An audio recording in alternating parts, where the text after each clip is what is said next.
jump. The event is presented by Beth Australia's outstanding distance runner.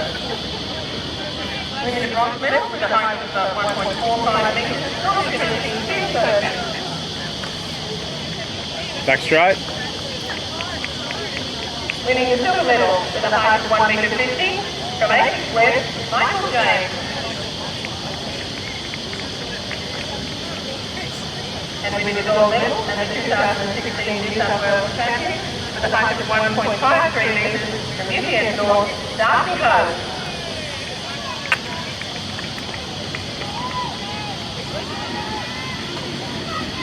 Congratulations, gentlemen, and thank you. Go Kate! Go on Kate, go in then! Go in Kate!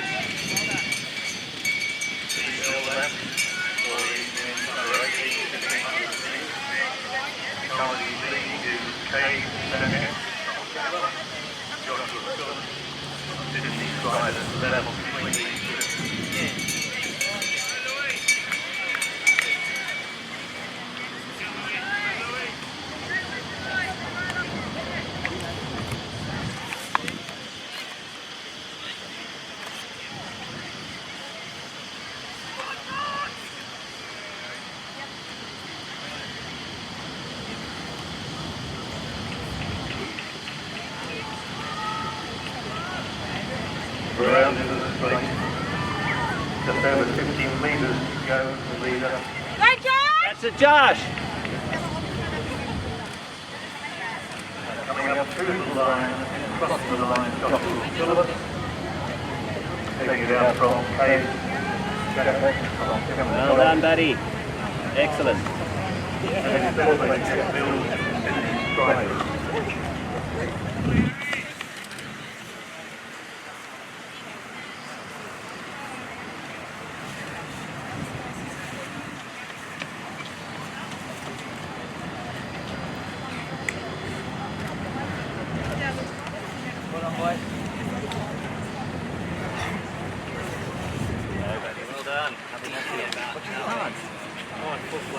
Oh, okay.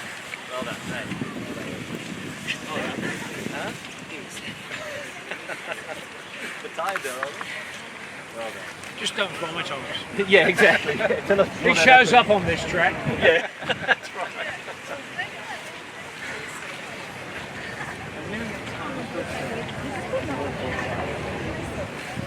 Ladies and gentlemen, the presentation is number 17, 1500 metres.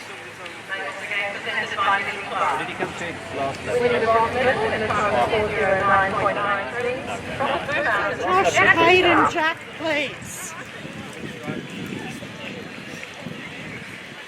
Winning the silver medal with a time of 4:07.16 from U18 Girls, Elliot and Tom. And winning the gold medal and a 2016 New South Wales champion in a time of 4:05.86 from Sydney Strider, Greenpeace.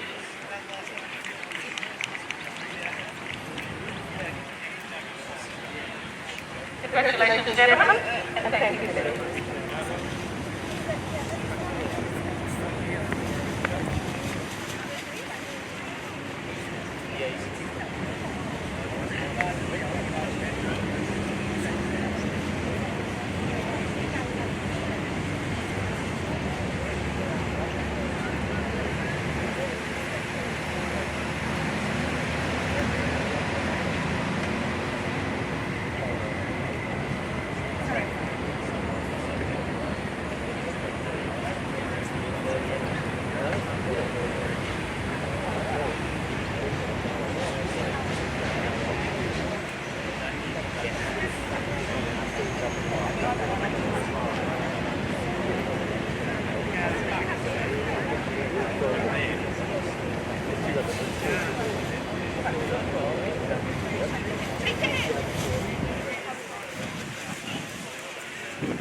Afternoon everyone, and welcome to the live stream of the 2016 New South Wales Junior Championships, brought to you by Athletics New South Wales. I'm Matt Whitbread, who's working on this for NSW. Please understand we're still in a testing phase of this system. It's an exciting new initiative that we're working on, but we are still very much in a trial phase. This is only the second time that we've done a live stream, and it's been in the space of the past week or so. So please bear with us as we work through any technical issues. We're still having a few teething problems, but it's certainly an exciting new initiative that ANSW are promoting. At the moment, we are just limited to the two cameras, so for the time being, we'll be focusing on the track events. We may try and pick up a field event from time to time between track races, but for the moment, we're going to be essentially limited to track races. In the future, we'll be looking to build the system up to 5 or 6 cameras and start to cover some more field events, but that's still very much a work in progress. So please just understand that we're still very much in a testing phase and bear with us, but it's certainly an exciting new initiative for us and for the spectators of New South Wales events. We've got the 1500 metres on at the moment, and after that the program's into some 200s and some 400s, and we'll have the 100 metre finals this afternoon. So it should be an exciting afternoon of athletics. And in the meantime, we will have Richard Batley calling some of the races for us. So enjoy the afternoon of coverage, and we'll be back in touch as the afternoon goes on. Thank you. It's there for you, mate. We need to organise stuff. Yeah, well, you can do that. Another 1,500 metres racing, starting women under 18. Started. And go on further with U18 Girls, NSW, Cambridge, Chelsea, Greenwich, Harding, Melbourne, Brittany Watson, the other way you go is Back straight then? Rose Davies, Might as well. If they're all there, like if it's on them. If it's on them, yeah. As soon as you hit back straight, you hit one.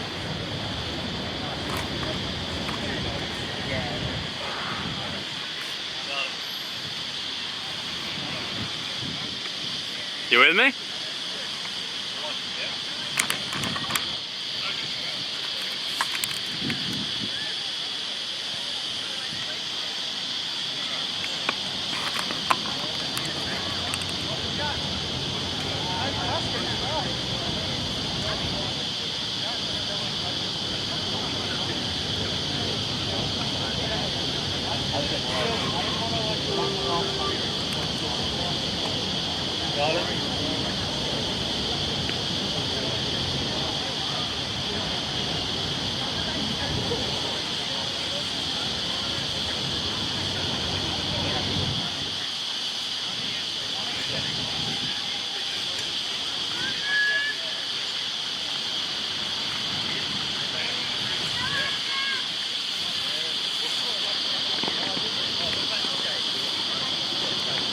at the end of the first lap, followed by a road Jackie and a Prio. Can you yell out?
Okay, great.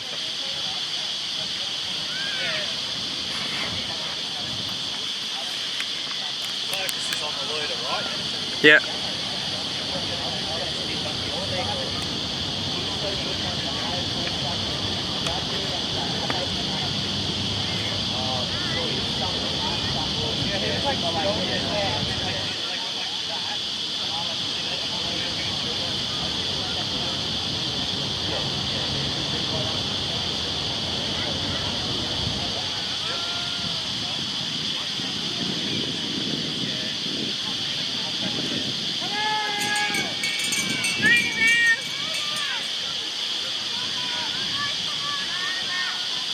Then at the middle left, the middle of the gentleman using his horse leading.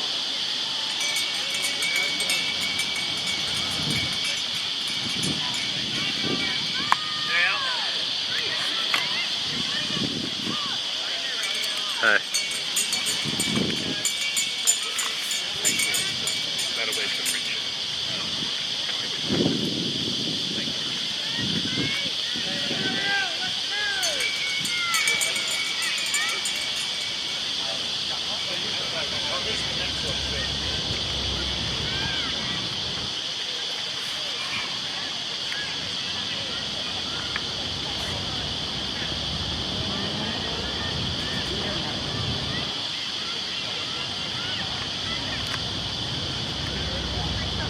Coming round at the top of the straight is the leader of this women under 18-1500 metres. Very strong run from Annabelle McDermott, U18 North. Going to come in by to the top of the 100 metres. Across the line she goes, 4 minutes 31.47. Time for Annabelle McDermott of U18 North. Moving into second place. Also with a strong finish out of the trio for the Kembla Joggers. Third place will go to Rose Davies of Madison down Utah.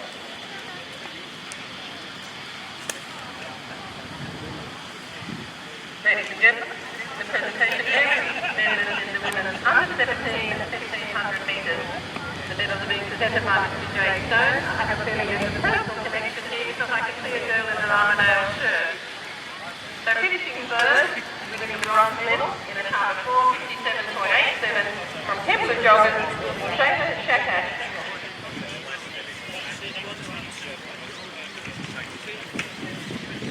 Winning the silver medal in a time of 4:57.27 from Armadale, Emma Heaney.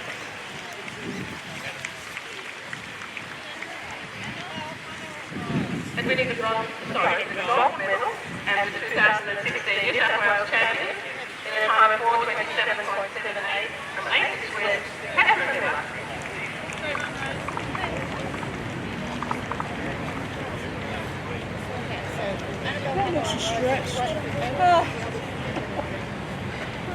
Congratulations, ladies, and thank you, Jay.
Okay, and we're underway now for the under 20 men's 1500 metres, and there's 15 competitors in this event.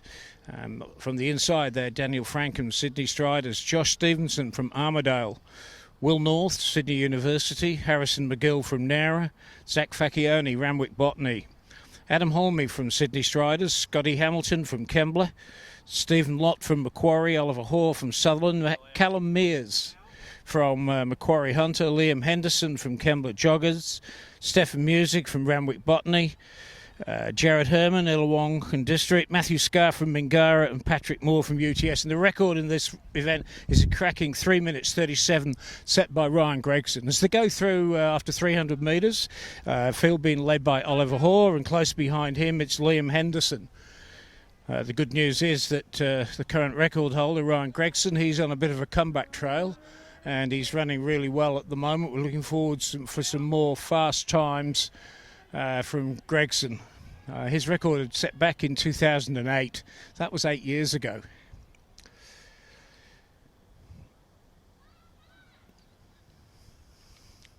So the field at this stage really spread out over about 20 metres. As they come round into the straight this time, they're going to see 2 laps to go.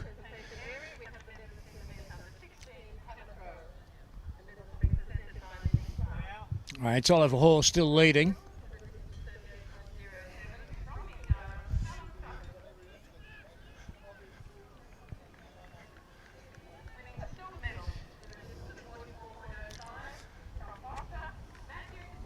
.151 as they go through. Oliver Hoare leading at this stage from Zach Facioni, and in third place it's Stephen Music from Randwick Botany.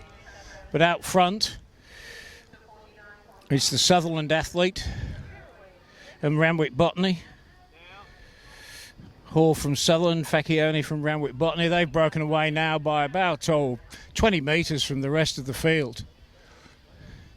They're going to have a real ding-dong battle over the last 600 metres here by the looks of it. And just for the start of this race, it's weather's broken. It's absolutely first-class conditions. Bit of a breeze, bright sunny sunshine coming through the cloud. A bit of a headwind maybe down the finishing straight, but not much. And of course a brand new track out here at Sydney Olympic Park on the warm-up track. So we're all looking forward to getting on the main stadium shortly. Okay, and this time they'll get the bell. Still leading Oliver Hoare, and he's been pushed all the way by Zach Facioni. They go through in about 2:55, so it's a good pace. Not going to give the record any worries, but a really good pace. These two athletes now are about 30 metres ahead. They're really pushing hard down the back straight. So it's Hoare from Sutherland, Facioni from Randwick Botany. Facioni now moving up on the outside with 200 to go. Facioni takes over the lead, leaving Hoare behind now. Looks just like Facioni might have got this one in the bag. He's now broken away by about 5 or 6 metres from Hoare. So it's Facioni from Hoare. They come into the finishing straight, 100 metres to go. It's the Randwick Botany athlete, Zach Facioni. Really putting on a good show, these two. They've put on a great show right through the race. But first across the line now in the under 20 men's 1500, Zach Facioni, 3:52.20. Second place was Oliver Hoare from Sutherland. And in third, the Nara athlete, Harrison McGill. So that was a great race. These two young athletes here pushed it all the way right from the start. There's 2 laps to go. They've moved away from the rest of the field. And really just ran the race together, and then with just 200 metres to go, Facioni moved away and finished up about 10 or 12 metres ahead.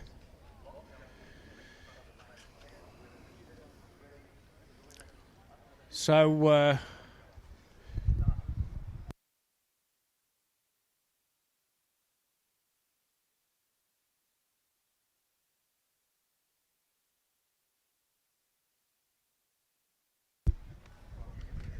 and I'm now going to hand you over to Matt Whitbread, who's going to do an interview with our winner.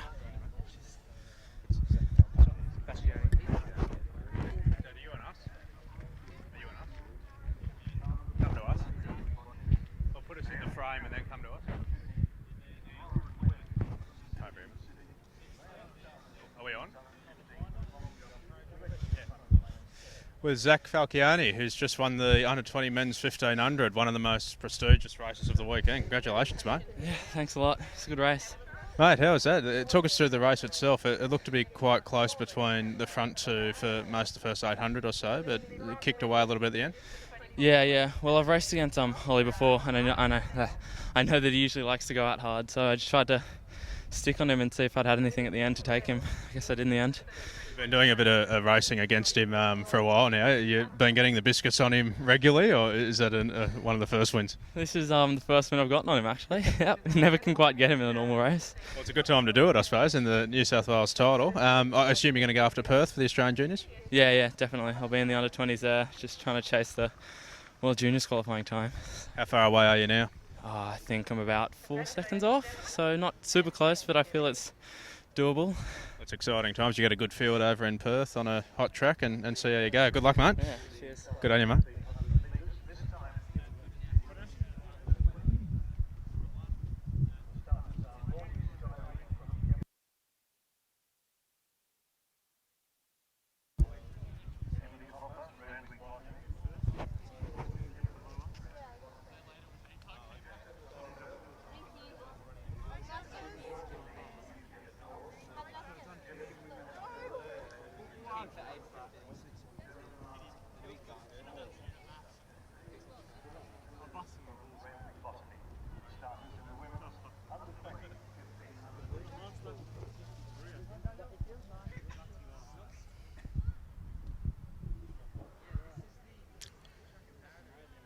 And underway now on the track, we've got the women's under-20 1500 metres. We've just seen a great race in the men, and we're looking for a great race here in the ladies. The competitors in this event are Maudie Skyring from Kembla Joggers, Isabella Thornton-Bott from UTS Norths, Emily Hooper, Randwick Botany, Georgia Evans, also Randwick Botany, Natasha Favotto from Armidale, Emily Augustine, UTS Norths, Jessica Pascoe, an unattached athlete, Sarah Marvin from UTS Norths, and perhaps one of the early favourites, Amy Harding-Delooze from Randwick Botany.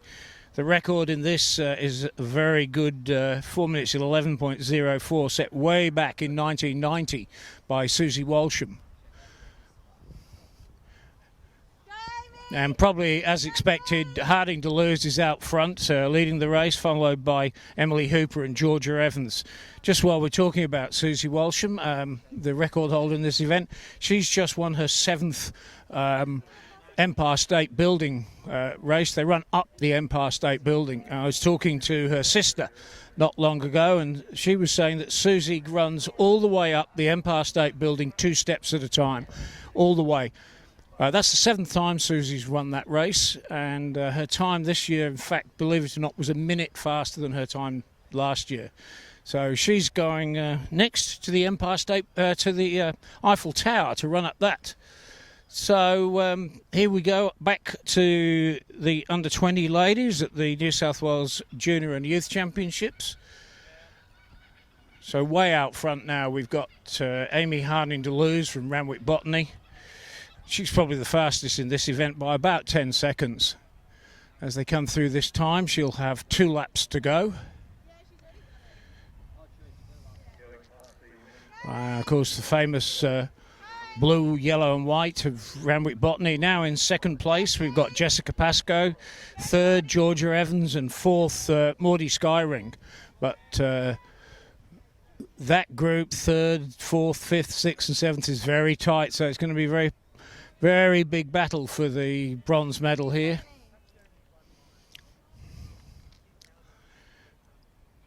But out on the back straight, Harding-Delooze really showing her class here. She's probably 30 metres ahead as she goes through with 600 metres to go. She's really showing the field what 1500 metre running is about at the top class. She's one of our great hopes for the future. She's only 18 at the moment, so she's actually one of the youngest competitors in this field, but really is in a class of her own. And when she crosses the start-finish line this time, she'll hear the bell That welcome sound for all middle distance, long distance runners. And here she goes through the bell, and the time 3 minutes 10.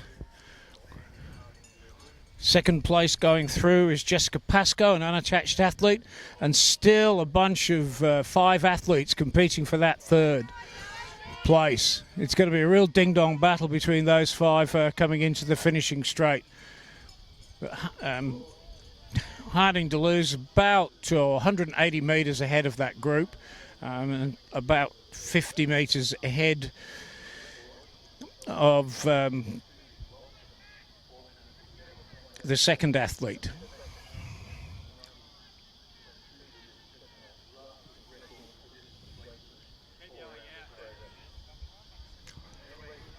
So here she comes. She's coming up to come into the finishing straight.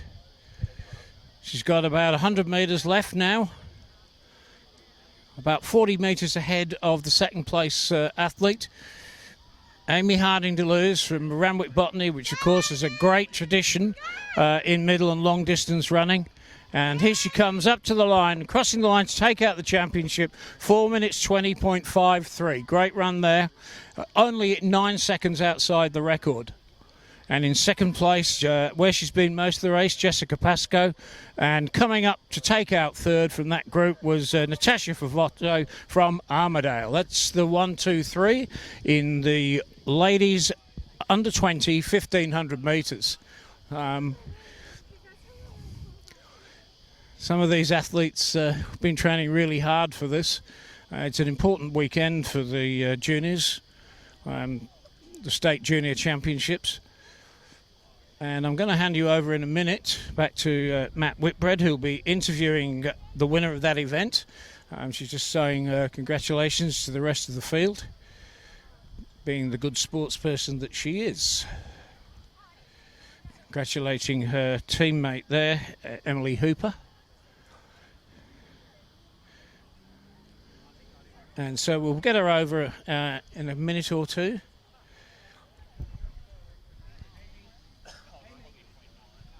We'll get her over in a minute, and she's going to have a word now with our trackside interviewer, Matt Whitbread. Yeah, I think for sure.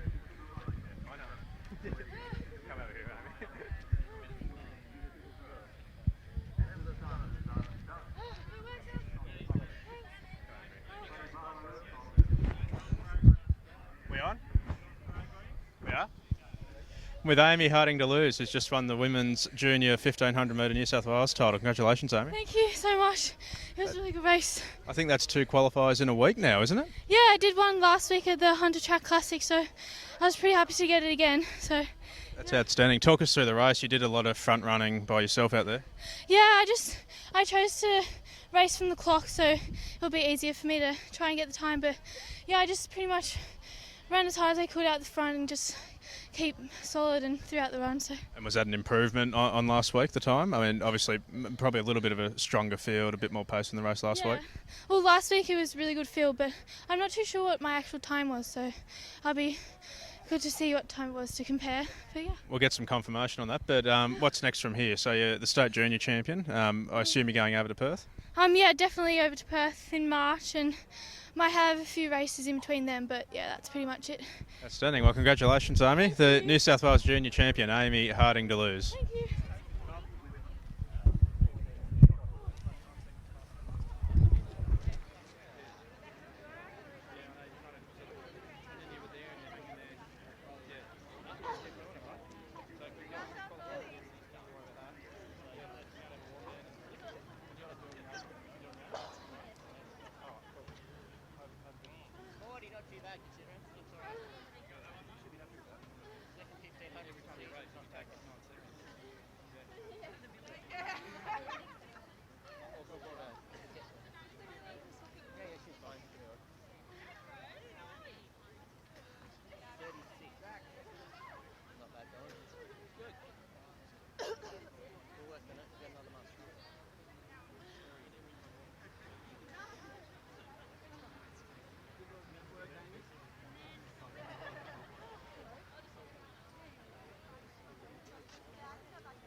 we've got the final of the wheelchair 200, and that's Brad Pemberton from Mingara and Greg Luff from Sutherland.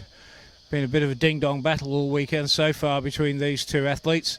At the moment, Pemberton's had the upper hand as they come around the bend. It looks like he's just in front again as they're coming down the finishing straight. Pemberton, of course, been in the recent Summer Down Under Osday series. And sure enough, first across the line from Mingara, Brad Pemberton, about 35 seconds. The trackside clock didn't stop, and in second place there we had Greg Luff. So Brad keeping up the dominance at the moment. And they're coming through at this stage.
And here we go with the ambulant para athletes 200. There's two events in one here, the boys race and the girls. There's one competitor in the girls. And at the moment in the boys race, it's Tom Webster from Macquarie Hunter really storming down the track. He's had a cracking weekend so far. He's already won 2 medals. In second place on the track, we've got Sarah Negus, and she's obviously the only competitor in the girls race. And behind them, it's Cameron Murray. But crossing the line first there, an official time 28.01 was Tom Webster from Macquarie Hunter. Second place on the track, the First Lady, Sarah Negus, and third across the line from Parramatta, Cameron Murray. And just to explain to those of you that might not be quite sure about how these events are calculated, the athletes, each athlete has a different disability rating, and their time on the track or performance in the field is compared to the record in that event in their level of disability, and they are then given a percentage score. So all that, athletes with different levels of disability can compete against each other in the same race.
Okay, next on the track, we've got the under-14 women's 200 metres, 8 competitors. In lane 1, Alicia Kremer from Sydney Pacific.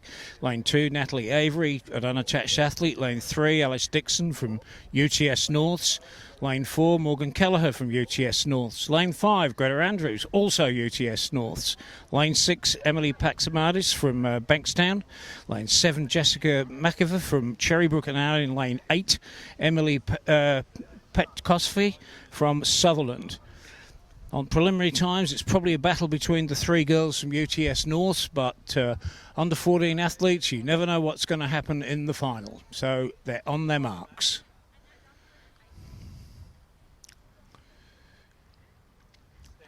Something not quite right over there. The starters stood them up. No false start awarded. Just something not quite right with the equipment, so they're back on their marks again, second time. Settling down. Start's critical in 200. Any short sprint, it's important. Up to the set. Good start by all 8 of them. They're all off together. And it looks, from this distance, it looks like Kelleher in lane 4 from UTS, who's made a good early break. Yeah, it looks like Kelleher coming down in lane 4 at this stage. She's got a bit of a lead on the rest of the field, but on the outside, the Sutherland athlete doing quite well. But first across the line there, it was Kelleher in lane 4, Dixon in lane 3, unofficial winning time there, 26.99. So it was a close run race. 2 of the 3 UTS girls were in at the finish. Probably what we expected based on the times in the heats. Of course, all the girls delighted to be in the final. And if they are in the first 3 and achieve a qualifying standard, they will be invited to join the New South Wales team at the National Championships. And I'm going to hand you back to... no, we're not. We're just carrying on.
Okay, now next event on the track here at the New South Wales Junior and Youth Championships at Sydney Olympic Park is the under 15 men's 200. Got 8 competitors in that. They are in lane 1, Ryder Leverett from Ryde. Lane 2, Kieran Nath from Glenbrook. Lane 3, Marvin Pallard from Armidale. Lane 4, Samuel Stanford from Mounties. Lane 5, we've got Ibrahim Luta from Campbelltown. He's run well so far today. Lane 6, Felix Long from South Sydney. Lane 7, Morgan Little from Cherrybrook. Lane 8, Philip Baker from Mounties. Oh, it's probably a bit of a battle between Pallard from Armidale and Stanford from Mounties, but as always, of course, the outsiders can come in and we never know what they're going to do. They're on their marks.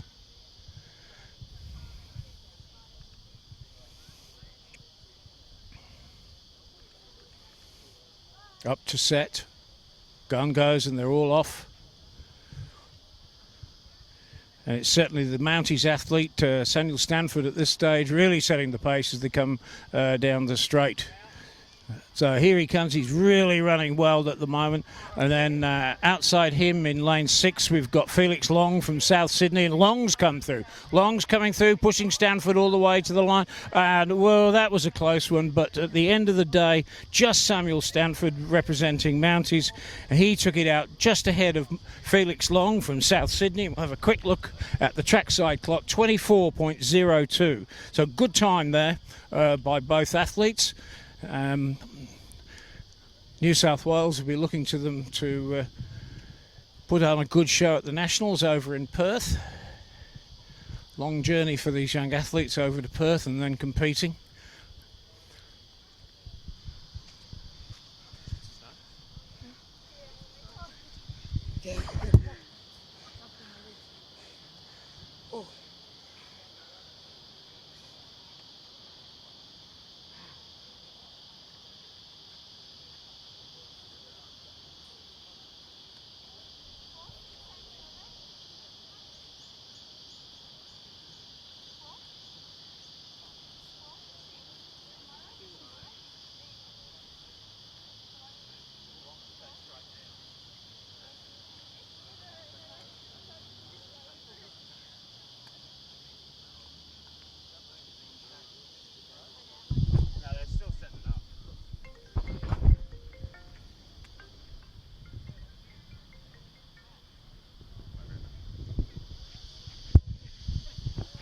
There, mate.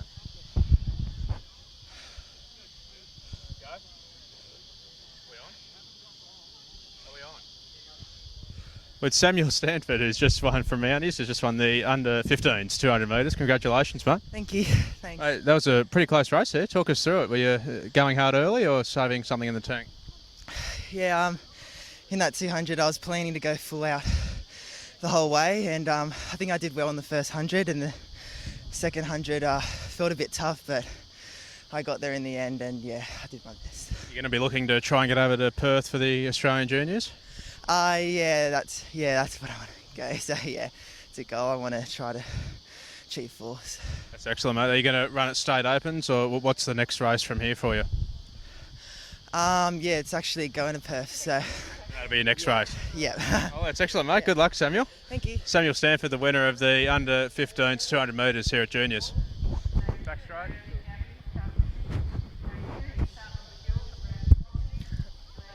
Fast and furious here. It's now the under 15 girls' turn. 8 competitors. Lane 1, Donafiero from UTS North. 2, Galley from South Sydney.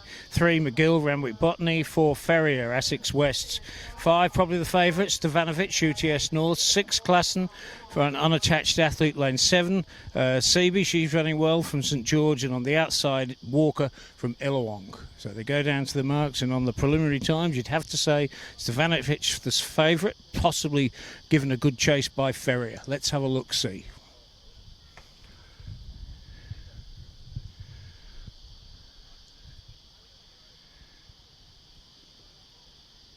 Up to set, and they're off.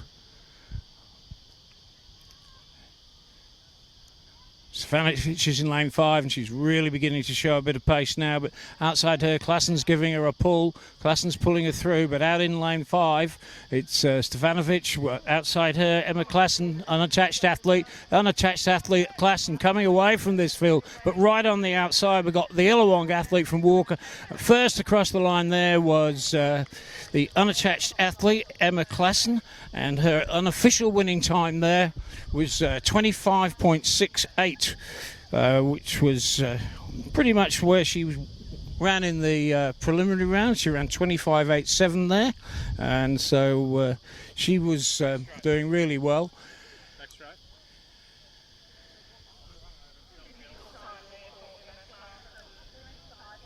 She ran well in the heats and came home in the final.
Okay, it's now the under-16 men, so quick intros. Lane 1, Williams. Lane 2, Kazonyi. Lane 3, Focus. Lane 4, favourite probably, James Roach.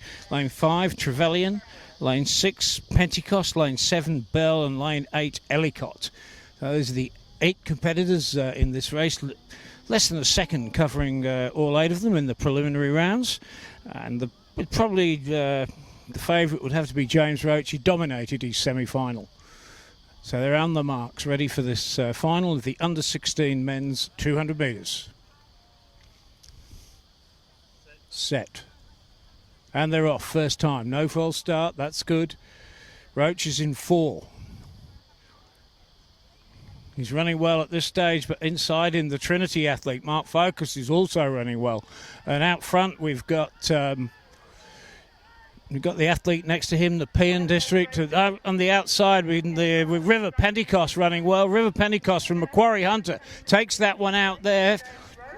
23.16 unofficial, and Roach was second. But it was really close. A terrific last 50 metres with all these athletes. We'll just wait to see if we get an official time from the photo finish team. Takes them a couple of seconds, but they pop it up on the trackside scoreboard as soon as it's ready.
Okay, next on the track we've got the under-16 women's.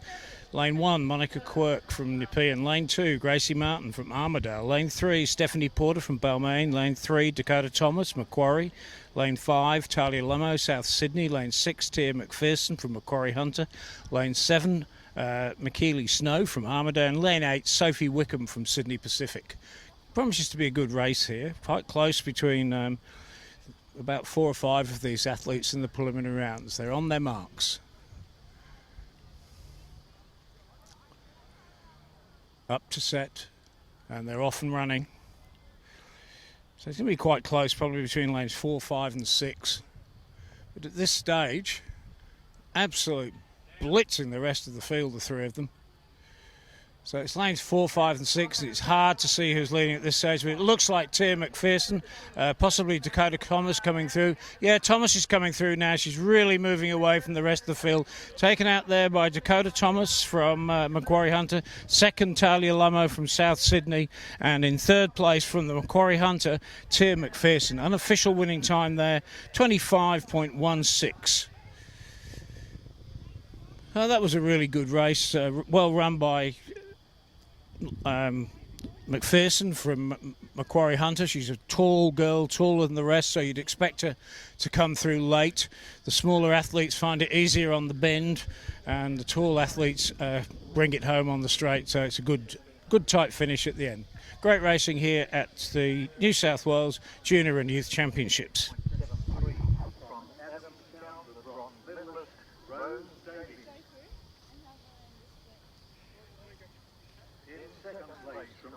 Joggers informing us 46.80 seconds.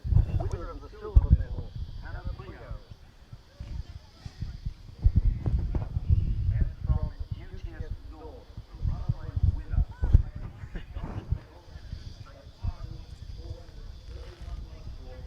You were at Hunter last week, weren't you? Running Yeah. 100 and 2 by 1. Yeah, that's right. Yeah. No, she qualified. Yeah, yeah.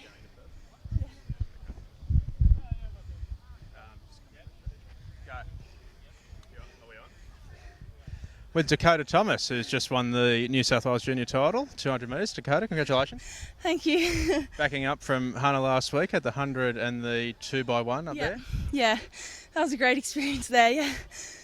Running with Toa Whistle and some of the gun girls up there would have been a great experience.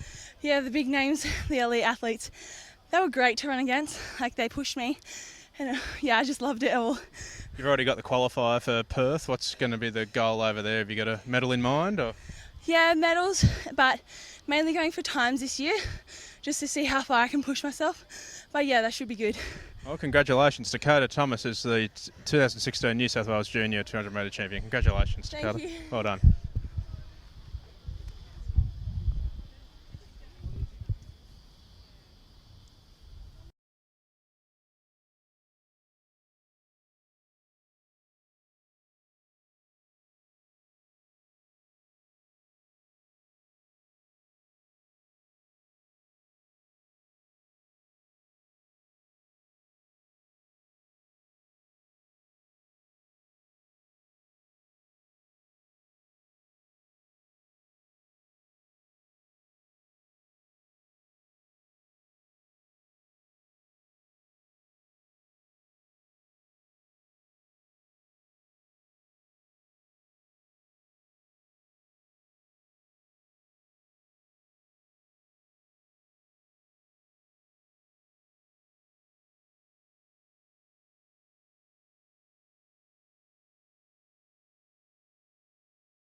Okay, next event on the track, it's the under-17 men's 100.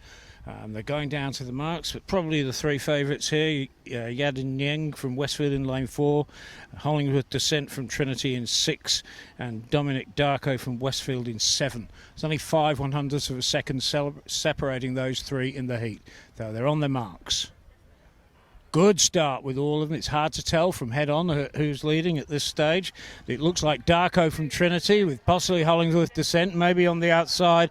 But first, oh, that's a quick one there, and it was the Westfield athlete Yaden Yang coming through late there to take out that final. An official winning time 11.13. That was quick. That was quick for 17-year-old boys, and. The three favourites there, they've been running well for a number of weeks, but particularly over the early stages. Hollingworth Descent already won a gold medal in the hurdles, of course, and Yaden Yang from Westfield dominating his heat. He won that in 11.24, so he ran faster in the final.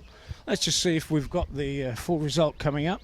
So first was indeed Yaden Yang, the official winning time 11.12. Second was in lane 6, Byron Hollingsworth Descent, 11.19. So just 7 100ths of a second. And third, indeed, was Dominic Darko, 11.20. So the three favourites, the three pre-race favourites, took the 1, 2, 3 in the under-17 men's 100 metres final.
So it's a great weekend athletics here at Sydney. Of the athletes in this.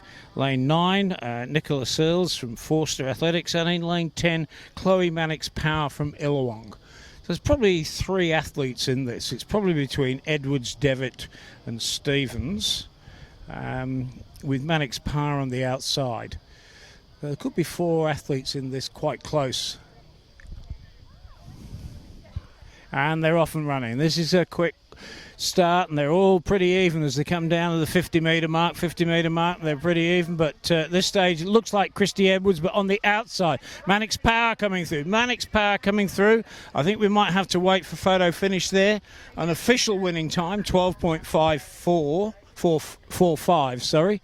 From where I was, it looked like Chloe Mannix Power, the Illawong athlete, on the outside, but it was too close. I'm not in an ideal position, so we'll wait for photo finish to come back with that. And indeed, in lane 4, it was Katie Devitt, the Cherrybrook athlete, took it out in 12.43. So Katie Devitt from Cherrybrook winning the championship of the under-17, and second it was lane 10, Chloe Mannix Power, 12.46, only 300ths of a second separating first and second. And we're just waiting for third to come up now from photo finish, and third was lane 10. Sorry, second, they've changed that. Second was lane 2. Maisie Stevens, and third was lane 10, 12.45. So there was only 6 100ths of a second separating the first 3. So first, Katie Devitt. Second, Maisie Stevens. Third, Chloe Mannix Power.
Okay, next on the track promises to be one of the big races of the weekend. It's the under-18 men's 100.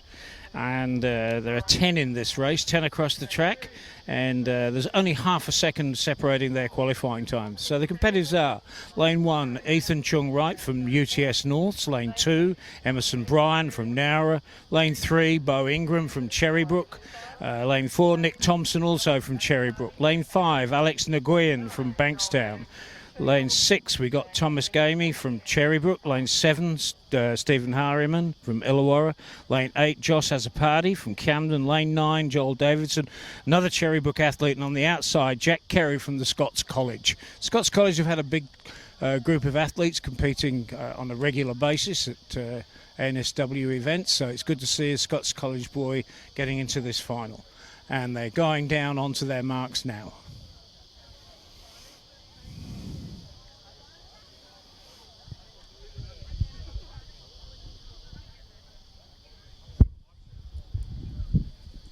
Set.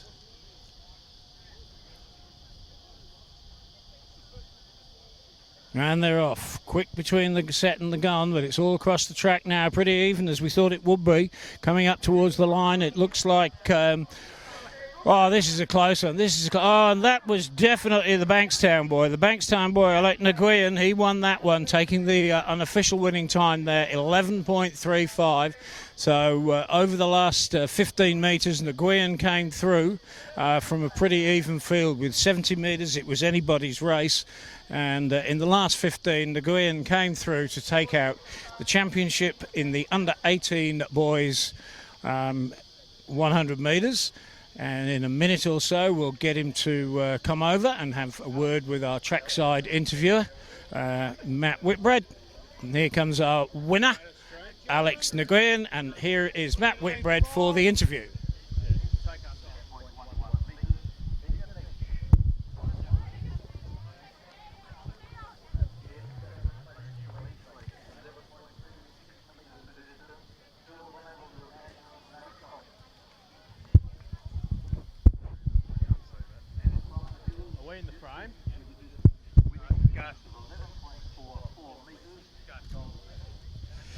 With Alec Nguyen, who's just won the 100-metre title, mate. Congratulations. So a bit of a throwback to some of the all-schools medals you used to win, mate. Yeah. New South Wales Junior Champion, how good's that? It feels really good to be back on top. It's good stuff, mate. I assume you're going off to Perth for the Australian Juniors? I'm doing HSC right now, so got to see whether it collides with that. Mum might get into you a bit if you're interrupting your studies. Mate, how's the season been going so far? You've been out and about a bit, but has it all been progressing well? Yeah, I haven't been training that often, but it's been pretty good. Just trying to focus on HST more than athletics right now. Mate, what's next from here? I mean, I know Perth is the next big junior meet if you get there, but have you got any other target races between now and then? Not really right now. All I want right now is probably like getting 10 seconds. Yeah. Well, congratulations, mate. The New South Wales Junior 100-metre champion, Alec Nguyen from the mighty Bankstown Sports. Are we on still? Okay, fast and furious like the rest of the day. Under 18 ladies next. Lane 1, Denise Yusuf. Lane 2, Caitlin Reeves. Lane 3, Natasha Pigeon. Lane 4, Casey Lee Bedford, one of the favourites. Lane 5, Jasmine Fountas, my tip, but who knows. Lane 6, Carly McIver. Lane 7, another of the favourites, Maya Levitt. Lane 8, Bronte Carroll. Lane 9, Isabella Palantonio. And out in lane 10, Phoebe Lacoste. So that's our lanes 1 to 10 for the women's under 18 100 metres final. And the starters called them onto their marks. But this is also going to be a very close race. Probably Bedford, Fountas and Leverett will be the three favourites. And they're up and running now. And this stage it looks like Fountas might just have a narrow lead. She's been running really well. Fountas coming through, but in lane 7 we've got... lane 7 was Leverett, but it looked like Fountas took that one out quite easily by maybe a metre. 12.39 her unofficial winning time. The record, in fact, was set way back in 1980 by the great Diane Holden, who in those days was running for Ride. She ran 11:42. So subject to that confirmation, we'll get hold of the winner in a minute and hand her over. And indeed it was Jasmine Fountas, lane 1, and in second place, they flicked it off pretty quick there. Second place was lane 7, Maya Leverett. And third was indeed lane 4, Casey Lee Bedford. So our 3 pre-race tips got the 1, 2, 3. So I'm going to hand you over now. So I'm going to hand you over now to Maddie Whitbread, who's going to do a trackside interview with the winner of that event, Jasmine Fountas from South Sydney.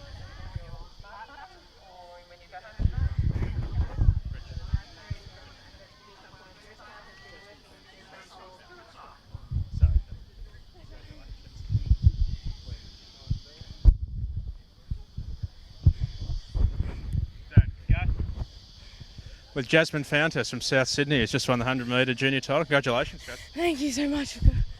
Is that your first New South Wales junior title? No. Yeah, but it was a good run on the new track. It felt good, and it's good. Yeah. I assume you're going to head off to Perth for the Australian Juniors? Yeah, for 3 events. Yeah. What are those 3 events, and what are your targets going to be for each? 100, hopefully, make the final, and triple and long jump. Yeah.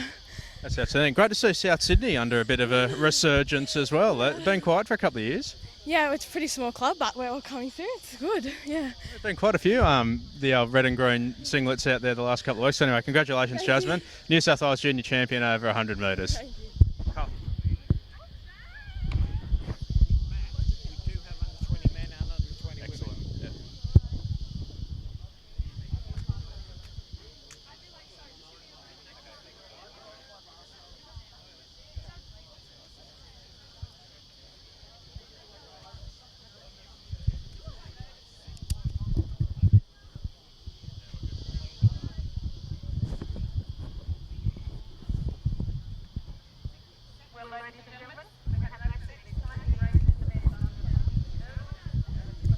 So this is the big one. In the words of Maury Plant, it's really 100 metres time.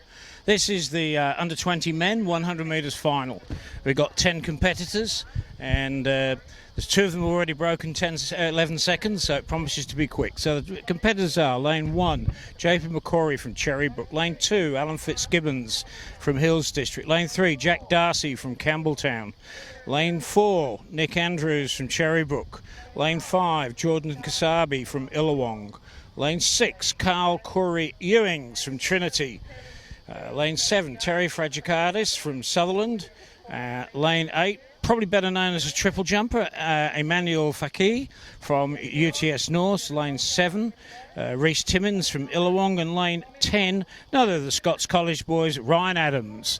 So this is the final of the under 20 men's 100 metres. This is one of the blue ribboned events of these championships. And we're looking forward to some cracking times here. There's 2 athletes already broken 10 seconds this weekend, Andrews and Corey Ewings, and Kasabi, 11 seconds, and Kasabi was just 100th outside that magic barrier. Sub 11 is a very quick time for an under 20 athlete. On the marks. Up to set. Oh, slight movement there at the start. My guess it would be lane 7 was a slight movement, but the starter saw the movement and recalled the race. Let's hope it's not a false start from any of the athletes, because remember, first false start and you are eliminated.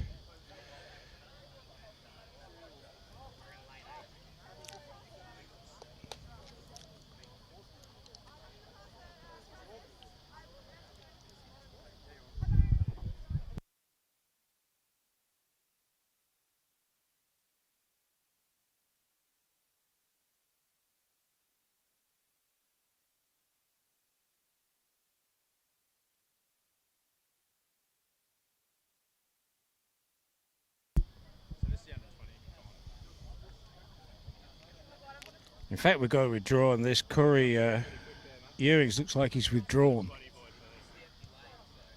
Okay, so they're on the marks again, up to set, and they're off cleanly this time. Good clean start. And so we're looking at Andrews and Kasabi, but on the outside, oh, this is a very close race. But it's Andrews, yes, Nick Andrews from Cherrybrook who took that one out, and I think he's kind of excited. Look at that. That was pretty quick, I think. Let's go and have another look. Look at the clock, 10.50. That is just 0.21 outside the record set by Max Shervington back in 1997. Probably the year that as a junior Shervington was running at his best. So Nick Andrews really pushed the record there, and we're going to get him over in a minute. And I'm just getting a bit of feedback that there was a big headwind. So confirming that, official first lane 4, young Nick Andrews, 10.49 officially. Second lane 5, Jordan Kasabi, and he ran 10.81, not that far behind. And third in lane 8, triple jumper, Emmanuel Fakir. And he ran a great race too for a non-sprinter. And I'm going to hand you over now to our trackside interviewer, Matt Whitbread. He's coming over now with our winner in that event. So over to Matt Whitbread for interview with Nick Andrews.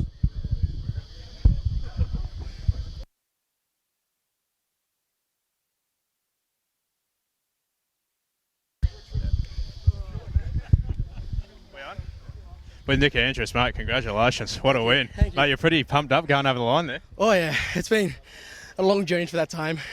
I'm really happy with it. First time under 10.5, I take it? Oh, yeah. Oh, yeah. How big a PB is that? Last PB was 10.62, which I ran in the heat. Yeah, so well over a tenth. And what was the PB, 10.62? Yeah, so in the heat. Yeah, but what was the PB before that? So how far have you come down the weekend? 10.63. Right, okay, so 100th in the T, but mate, that's a huge PB. I've just heard the win there was a minus 1.9. Wow.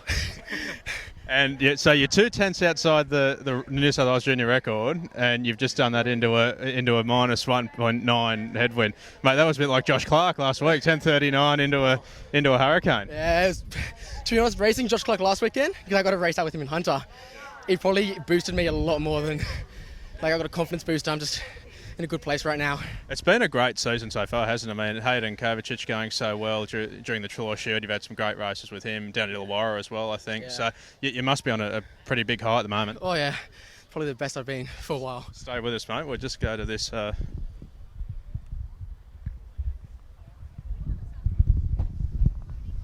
Okay, they're on the marks now for the under-20 ladies. They're really packing them in here. Won't have time to introduce the field, but the favourites are probably O'Grady in 4, Geddes in 6, and Healy in 7. And again, we've got a recall from the starter. So we'll quickly run through the field. It's lane 2, Warby from Macquarie Hunter. Lane 3, Pace from Cherrybrook. Lane 5, O'Grady from North. Lane 4, O'Grady from North. 5, King from Illawong. 6, Geddes from North. 7, Healy from Illawong. 8, Macaulay, Bankstown. 9, Takchi from Cherrybrook. And 10, Haggerty. So we're looking down the field now. Lane 2, Isabel Warby was put out at the start. False start was called, and of course first, there's no tolerance these days at track and field. One false start and you're out. They're on their mark, second time of asking. Up to set. Good clean start this time. All the athletes pumping out those blocks together, and they're coming down the track now. And it looks like O'Grady possibly, but on the outside there's 2 athletes, Tachi and Haggerty. But first across the line there was indeed our reigning state champion from UTS North's Gabrielle O'Grady. And looking at the clock, trackside clock, 12.13 there.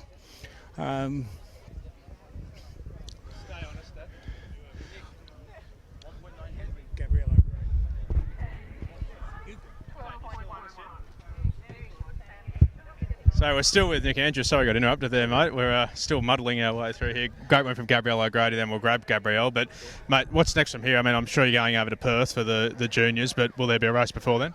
From now to juniors is fun. Chill out, take it step by step, and see how I go.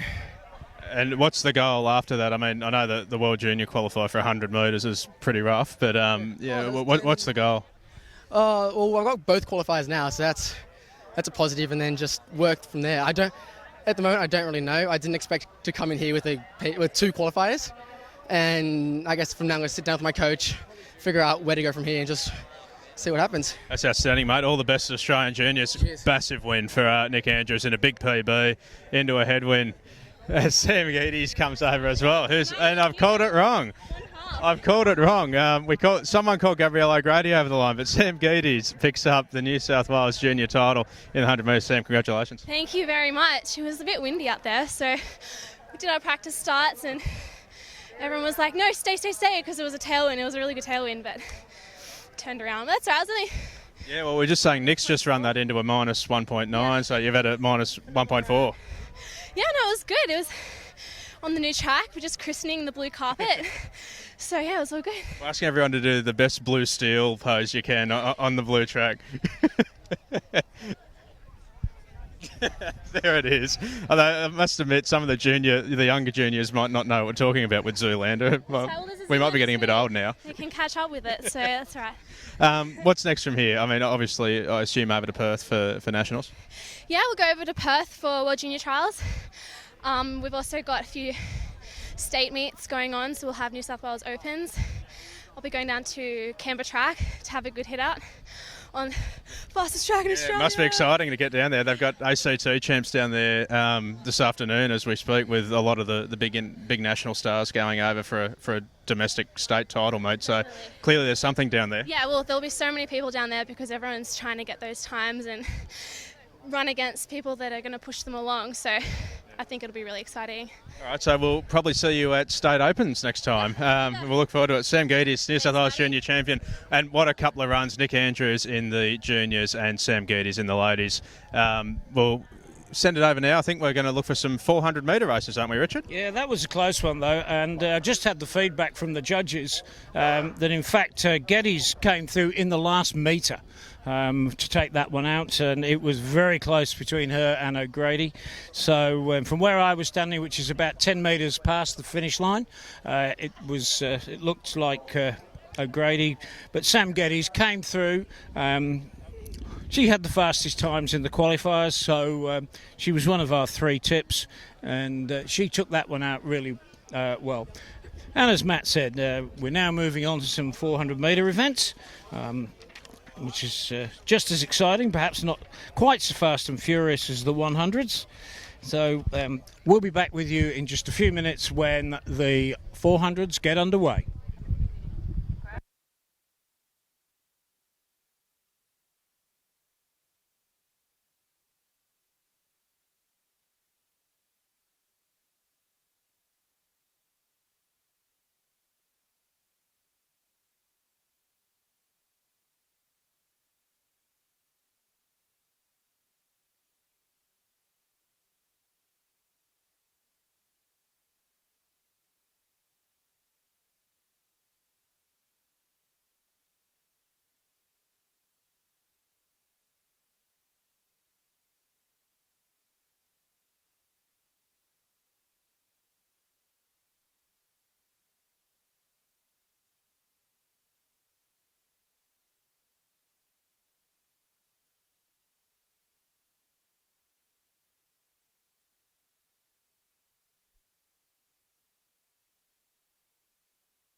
And the next event on the track at the New South Wales Junior and Youth Championships here at Sydney Olympic Park at Homebush. Beautiful day now, sun shining.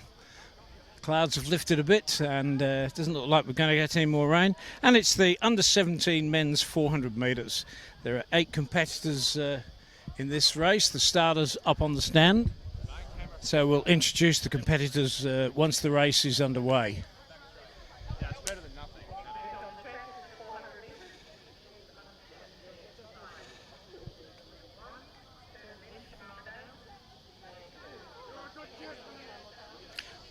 Okay, it's just a minute delay, so we'll introduce them now. Lane 1, we got Turner Lynch from Armidale. Lane 2, Grant Kembry from Campbelltown. Lane 3, Jordan Doris, Kembla Joggers. Lane 4, Till Villania Small from Newington.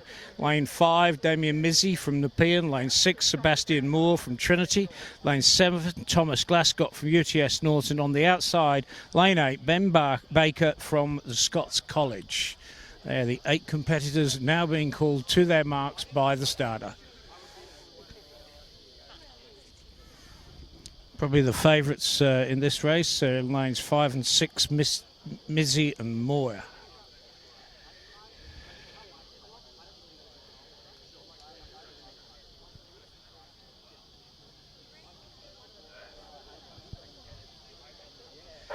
And indeed, Baker is a late withdrawal from this. So early stages, it looks like Moyer from Trinity has gone out very hard in that first 100, probably leading at this stage down the back straight.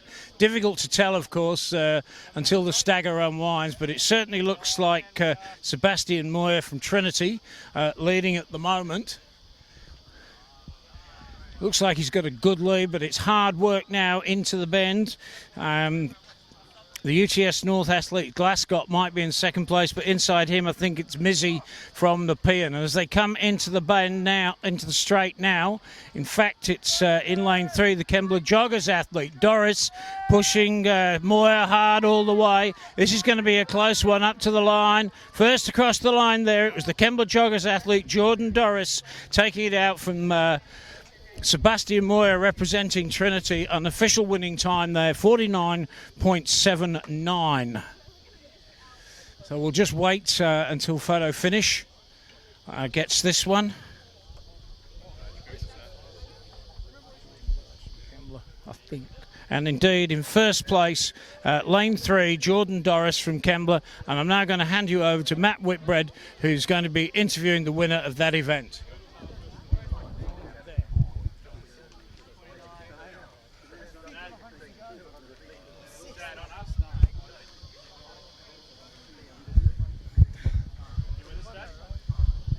With Jordan Doris from Camel Joggers, congratulations, mate. The under-17 400 metre champion. Mate, that must feel pretty good, New South Wales champion. Yeah, I was chasing from the start, come around first 2, and I was like, in like 3rd or 4th, I was burning, and then Seb had a big lead, and I was like, no, I can chase him, just use my 800 endurance. Come down to the last 20, I'm like, it's going to be closer to the line. When I passed him, I just thought, oh, it was good PB too. Yeah, we had to chase him pretty hard. He led most of the race, the young Trinity man. I assume you're going to go over to Perth for the Australian Juniors? Yeah, I'm going to go to Perth for the 4 and 8 because I qualified earlier on in the season for that. So, yeah, he had a good run earlier on in the season, got me at all schools, but I'm happy to get him back. That's excellent, mate. Double duty, 4 and the 8 in Perth. Good luck, mate. Good luck, we're good.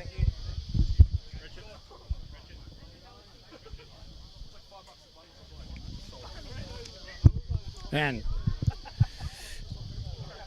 next on the track, the under-17 ladies, 400 metres. Lane 1, Georgia McEwen from Athletics Wollongong. Lane 2, Brittany Moon from Campbelltown.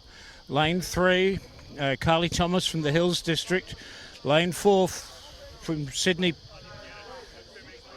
I'm not quite sure what's going on here. The lane drill seems to have changed slightly.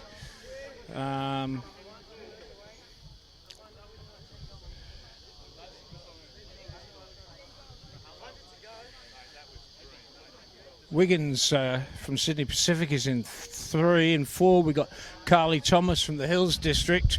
Just checked this. Lane 5, Rowena Craker, again Sydney Pacific athlete, very strong club in past. In lane 6, we've got Bernice DeJagger from the Macquarie Hunter. They've shown very strongly over these championships. Lane 7, Rachel Naylor, Forster Athletics, and out in lane 8, Shanae Edwards from Nowra. But throughout these championships, we've seen good performances from a lot of athletes from the Macquarie Hunter region, particularly the sprinters. They've been doing very well indeed. And be interesting to see. Perhaps the favourite would be Rowena Craker from Sydney Pacific in lane 5. She's got the fastest time from the preliminaries, but not far behind her would be Wiggins, her clubmate, in lane 3, and DeJagger, the Macquarie Hunter athlete, in lane 6. Starters called them to their marks. Be interesting to see who goes out quickly over this first 100. Good even start, all 8 of the athletes getting off together. Nobody really broken at this stage, nobody really making a now down the back straight. It looks like the Sydney Pacific girl Cracker is moving, making her move a bit early. Still 200 to go, so it's she's probably out in front at the moment, but she's still got the bend to go, so it will be interesting to see who's moving up on her. But on the inside, perhaps the Campbelltown girls beginning to make a move here. So coming round into the straight, it's Rowena Cracker from Sydney Pacific. Beginning to find it hard work as she comes up to the line, but it looks like she's going to hold this one out. And first across the line, lane 5, Rowena Cracker. Second place, Carly Thomas from the Hills Club. Unofficial winning time there, 55.51. That was probably the right result there. Cracker had the fastest time in the heats, so she made a good break down the back straight and then held it all the way to the line. So what I'm going to do, I'm going to grab Rowena and bring her over to talk to Maddie Whitbread to give a trackside interview.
Actually, I'm jumping in ahead of Maddie Whitbread here. This is a lady I've known for a little while. This is, in fact, Rowena's coach. Rowena will be back in a minute and talk to me. So, is this your first state champion? Yes. And how was it sitting in the grandstand watching? It was horrible. I was more nervous as a coach than I was as an athlete.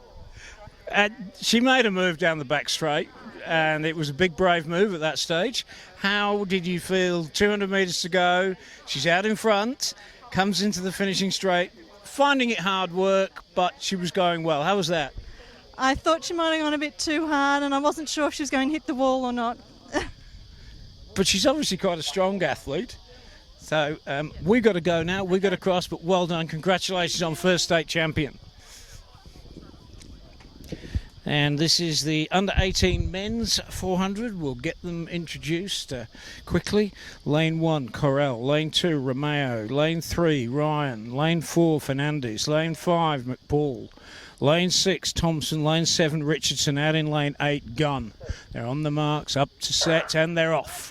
Probably the early favourite here might be James McPaul, an unattached athlete in the white.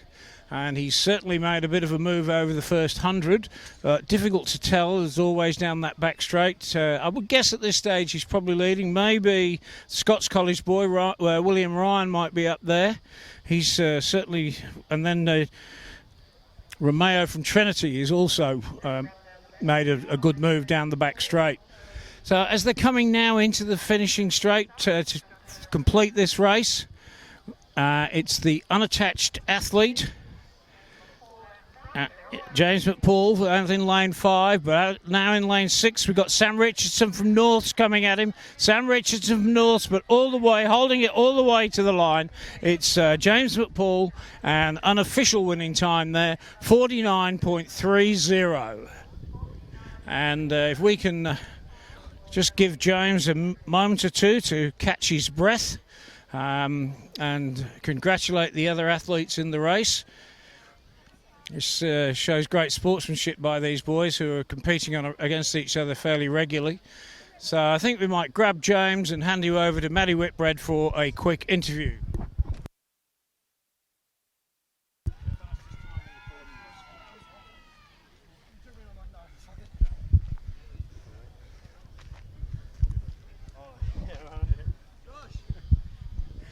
He's still catching his breath, but we've got James McPaul, the winner of the 400 metres, not the junior title, not with the club, but I assume you're visiting us from interstate, mate, is that right? Yeah, from Craker, up north.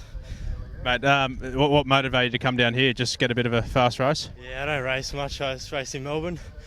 That was my last race, so keep it up. Pretty close contest, that one. What was the strategy, go out early or leave a bit in the tank? Yeah, go out hard. Happy with the time? Hell no. We're on a 48, so... Oh, well, onwards and upwards from here then. What's the next thing you got lined up? Perth. Over for the track classic over there, or the Australian Juniors? Australian Juniors run the under-20s. So... Who are you going to be running for over there? New South Wales. So hopefully get a spot in the relay for Australia. Oh, jeez, I'm pumped. Outstanding. We'll let you get your breath, mate. James, congratulations, mate. Good on you.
Okay, so we're now up to the under-18 ladies in the 400 metres. This promises to be a close one as well.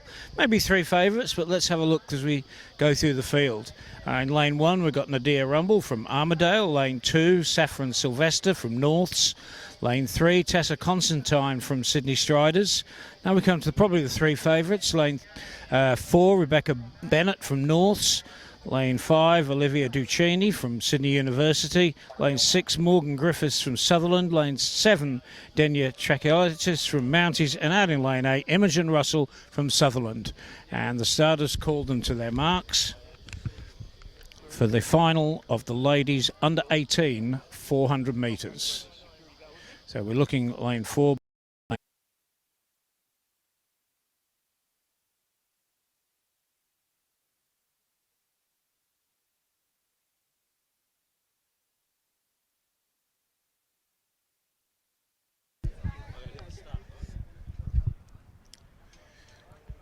Next event on the track is going to be the under 20 men 400 metres, and of course 400 metre running worldwide is one of the great events. We've had the likes of the great Michael Johnson, and he's of course excited many athletes into all sorts of things, and great role model for our young athletes running today. And one would hope that maybe one or two of these athletes might go on to some great things. We've got some pretty quick times here. We've got one of the athletes has already run under 50 seconds this weekend, and a couple of the others have run under 51.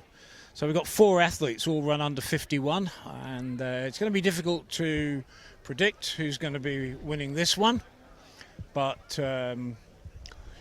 we'll wait and see, and we'll come back with the intros to the under 20 men's 400 metres in just a minute after they've finished setting up their blocks.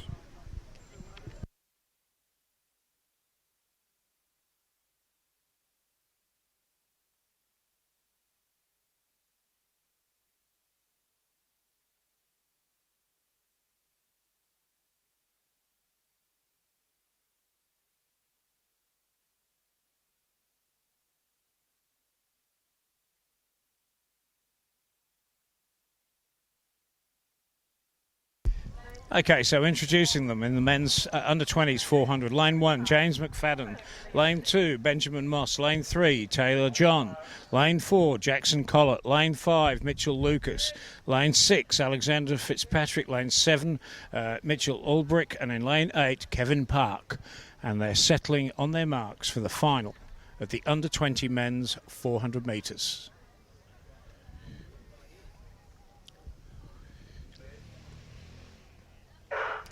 Good clean start, and the favourite in the all black of Essex West in lane 4. He's already moving up on the air. St George athlete outside him. So it's Jackson Collett from Essex West made an early move even down the first part of the back straight. It looks like he's beginning to dominate this race. It looks like even from lane 4 he's already run down all the athletes on the outside of him, overtaken them, and as he goes into that final bend he's probably about 10-15 metres ahead of the athletes. So as they're coming into the finishing straight now, it's the black of Essex West, represented by Jackson Collett. He's storming down the finishing straight. Nobody else in this race, really. He's the winner. He's going to take it out. Unofficial winning time there, 48.63. And in second place from UTS North, Alex Fitzpatrick. But that was a very dominant run from the Essex West athlete, Jackson Collett. And his time, 48.63, was over a second faster than his heat time. That was an outstanding run. Gun to line by Jackson Collett from Essex West, and we're going to find him, we're going to grab him and get Matty Whitbread, if we can find Matty Whitbread, but that was an outstanding race by this young athlete. Still quite a way outside a record set in 1984 by Darren Clark.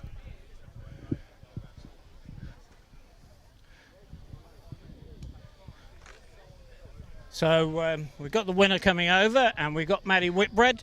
So Matty Whitbread is going to interview Jackson Collett from Essex West. He led from gun to line without any problem.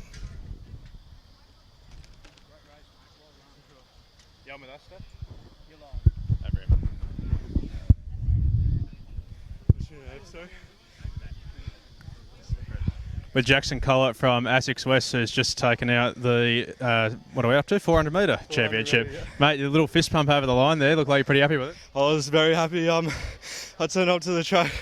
I only had a minute to spare when I was at home because I rung up Brent and I was like, I think I'm going to pull out to tomorrow so I can just do the 8. And he said, no. You're not allowed to do that anymore. No, so I had to come here and run this in order to be able to run the 8 tomorrow, and I was just so happy I got 10 minutes warm up. I was just so happy to do another PB in the final. Oh, so how big's the PB there? Well, I did a PB in the heat yesterday of 48.98, and today I did 48.63, I think it's. Brilliant. So really wiping some time off. Yeah. I assume that puts you on a plane to Perth if you want to go for both events. Will you do both? I haven't actually qualified for the 800 yet. Have you run the time? I know you got to get a place tomorrow, but have you got a time for the 800? No, not yet. I haven't run under 156 to 7, but I just got one for the 400, so... Well, at the very least, you're heading over anyway, so... Yeah, exactly. Well, that's good stuff, mate. So you got the 800 metres tomorrow. Assuming you do go to Perth for the 4 and hopefully the 8 as well, will you have a race between now and then, or you just keep it all in the tank for Perth? It's a hard one to call right now, but I think there'll be at least one race between now and then. Yeah. Well, then that might be state opens or something, and we'll chat to you again, Jackson. Awesome. Congratulations, mate. The New South Wales Junior 400 metre champion.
Excitement of the 400 metres, we moved to the middle distance events, the 800s. Of course, middle distance is, particularly the 800 metres, is perhaps Australia's great last great hurrah at the Olympic Games in 1968 when Ralph de Bell won the gold medal in Mexico. And the time he ran that day, believe it or not, still stands as the equal record, the equal Australian record, all these years later. So 1968 to 2016, de Bell's record still stands, and so we really are young 800 metre runners now. The under 14 men is the first event, and the competitors are lane 1, Aaron Ho from Norths, lane 2, William Cooper, Trinity, lane 3, Jaden Gill from Wests, lane 4, Tom Jessup from St George, one of the favourites, lane 5, Theo Christensen from Trinity, also one of our favourites probably.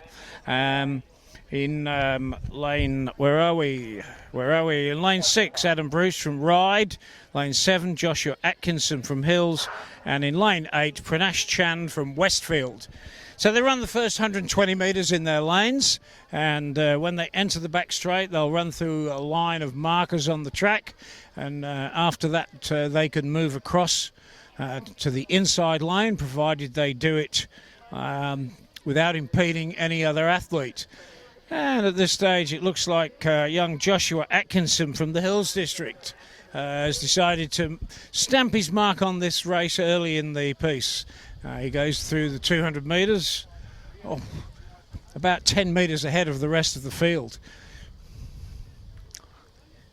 It is difficult to see across the track exactly which athlete it is. So we'll just confirm it, but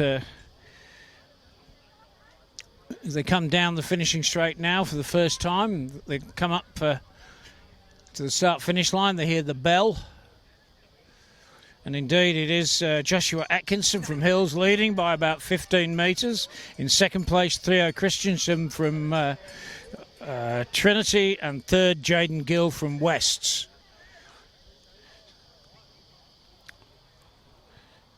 It'll be really interesting to see if Atkinson can hold this. At the moment, about a 25-metre lead that he's built early in the race. Of course, it's hard work, the last 200 metres of an 800 metre. At this stage, we've got the two athletes behind him, the Trinity athlete Theo Christensen and William Cooper. Sorry, Jaden Gill from Wests.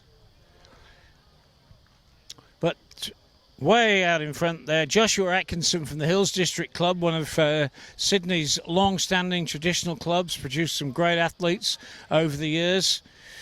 Joshua Atkinson really dominated this race right from the first gun. He went out, he was in the lead after about 50 metres probably, and he stamped his mark on it, and he's bringing it home really quickly all the way. 22 minutes 13.20. That is a huge improvement on his heat time. In second place is Theo Christian from Trinity, and in third, Jaden Gill from Essex West. But that was a huge improvement on his heat time by Joshua Atkinson, about 16 seconds faster than his heat time.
The next event on the track is going to be the under-14 girls' turn over the 800 metres. Some nervous preparation at the start here amongst these 8 competitors. Lane 1, we've got Chloe Dunn from South Sydney. Lane 2, Sarah Pickering from Macquarie Hunter. Lane 3, Olivia Southby from Campbelltown, probably the favourite in this event. Lane 4, Montana Monk from Macquarie Hunter. Lane 5, Georgie Purcell from the Blue Mountains. Lane 6, Emma O'Reilly from Sydney Striders. Lane 7, Paige Merriman from Westfield. And out in lane 8, on the outside edge of the track, Jessica Bird from Essex West. Fastest time in the qualifiers was by Olivia Southby, the Campbelltown girl, in lane 3. Are they on their marks? And they're off. So Sarah Pickering from Macquarie Hunter made an early move. She's probably going through after the first 120 metres. She'll move across first to the inside.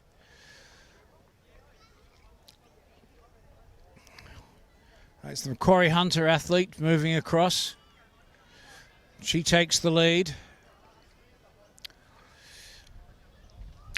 But Olivia Southby beginning to move up.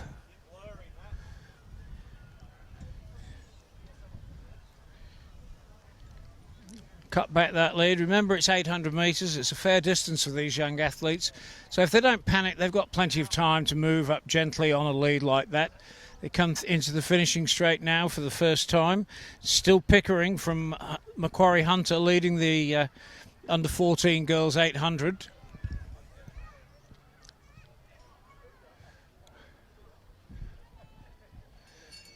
So Pickering first, Monk second, Southby third, 66.69 going through the first lap. That's very respectable for young 14-year-old athletes. Beginning to see Olivia Southby from Campbelltown perhaps closing that gap a little bit, but the 2 front runners after the first lap, they're still out there holding their lead, if not increasing it. But we'll see what happens from over the last 200 metres, because this is when young athletes find it really tough in these 800 metres. So we've still got Sarah Pickering out front from Macquarie Hunter. Campbelltown girl beginning to accelerate, but I think that lead might be too much. That lead might be too much. That early move by Pickering from Macquarie Hunter might be enough to take this out, but coming around her on the outside is...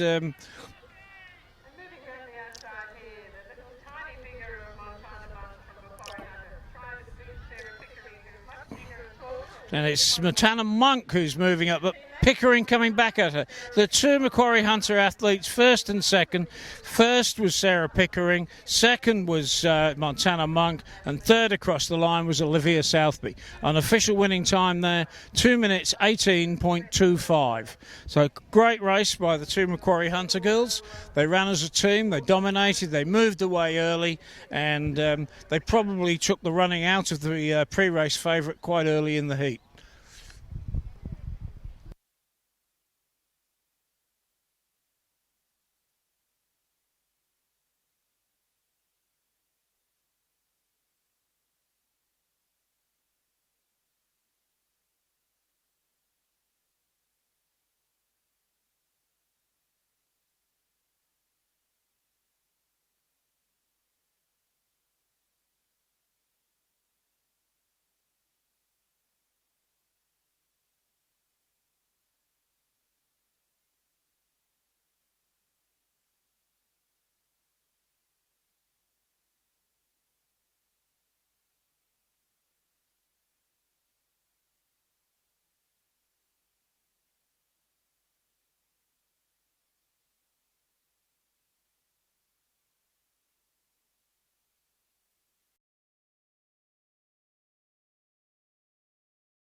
And next on the track, we've got another 800 metres. The under 15 boys will intro them after the start.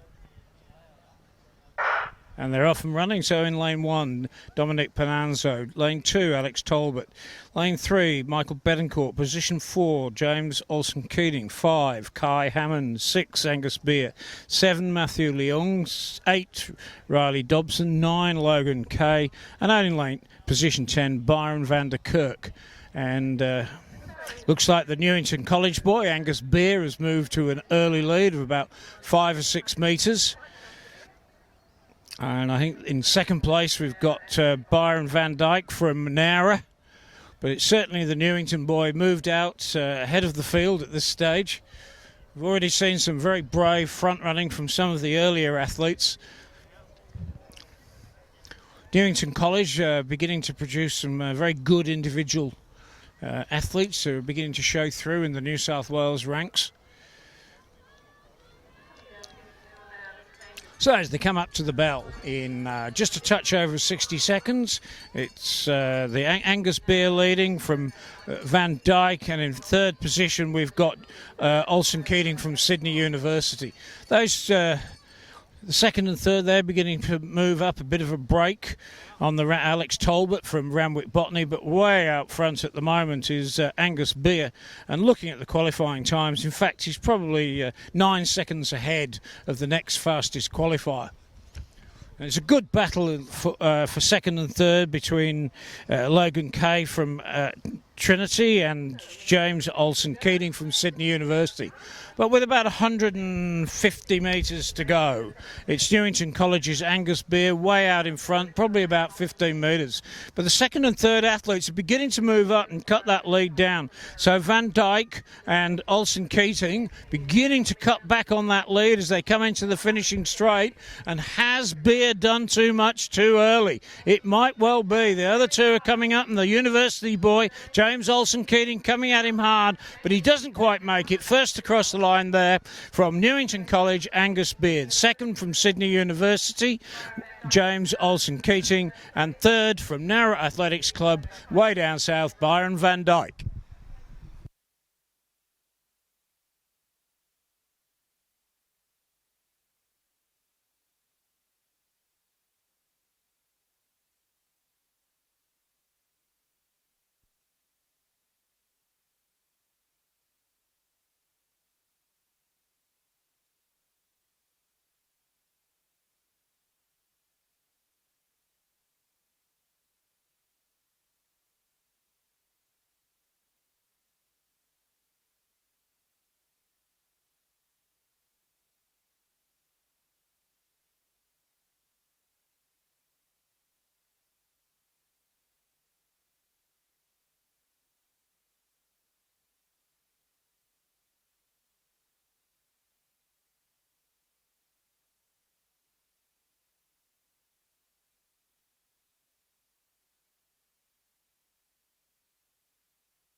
Okay, on the track now, we move up to the under-16 men.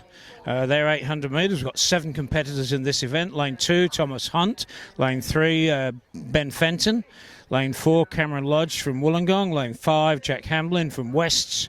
Lane 6, Luke Young from Macquarie Hunt. Another of this strong group coming through from the north of the state. Lane 7, Zach Martin from Mingaras. Strong Club on the Central Coast. Lane 8, Lawson Fitler from Armidale. They're understarters orders. And they're off and running. Very experienced starter there, Alan Kay. Some people might say he held them, but there was some unsteadiness there amongst the athletes, as is quite common in 800 metres, believe it or not. And at this stage, we've got the Armidale and the Macquarie Hunter athletes moving ahead. So that's Fitler and Young. They've moved ahead, but the rest of the group's moved up and caught them, including Tom Hunt from UTS Norths. Fastest 2 runners in the qualifiers was Luke Young. He ran a 1:57, which is an amazing time for a 16-year-old. The record is only 1:54, so who knows what he could do if pushed in the final. So the 1:57 run by Luke Young from Macquarie Hunter. He's in the pack at the moment, but it's very bunched. It looks like it's going to be a tactical race here, not a fast race. So on the inside, going through first. No, and making a break now is Armidale athlete. It's the Armidale athlete. Lawson Fitler has burst out to the front. He's taken Luke Young with him. He's also...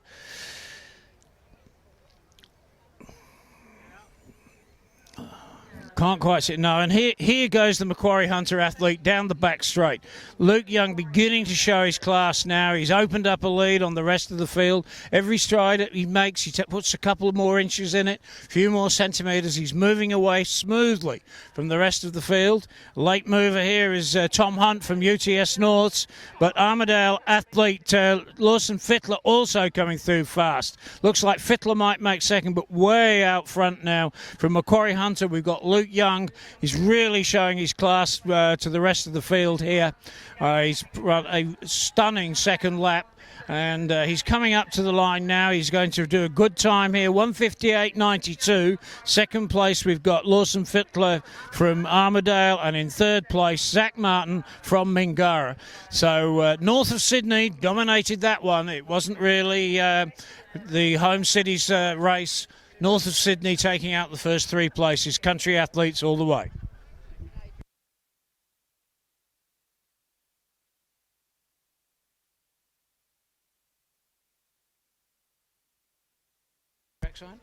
So we're going to hand over to Matty Whitbread in a couple of moments, and he's going to interview Luke Young there. Letting Luke just get his breath back. It was a good race. He ran it tactically for the first lap and then moved ahead and took the lead.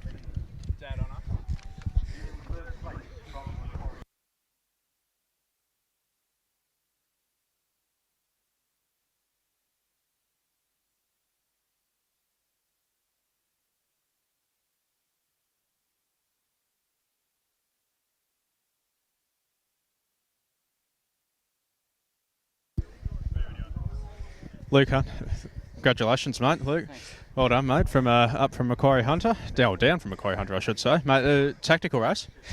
Yeah, it was a little bit tactical.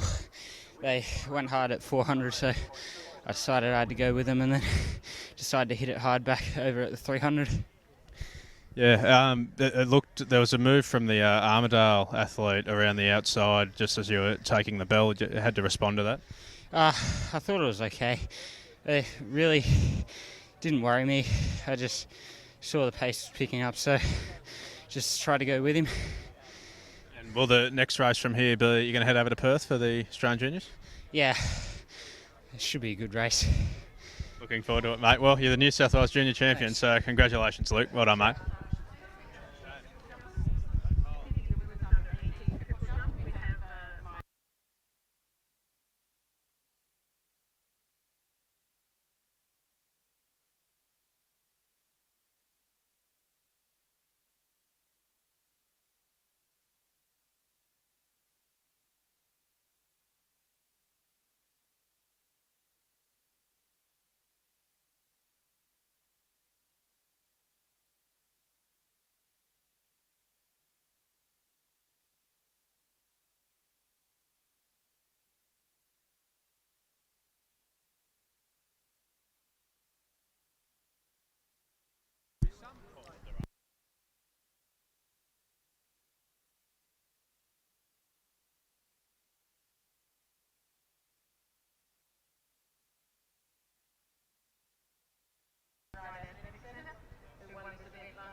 Okay, we now move to the last of this group of 800 metres. It's the under-16 girls. Lane 2, we've got Brooke Wilkins from Kembla Joggers. Lane 3, Eliza Harvey from Ride Athletics. And then we have 2 Hills District athletes. Lane 4, Rowena Millis. Lane 5, Danielle Drinnan. And in lane 6, Beth Arantes. So possibly the pre-race favourite here will be the Ride Athletics athlete, Eliza Harvey.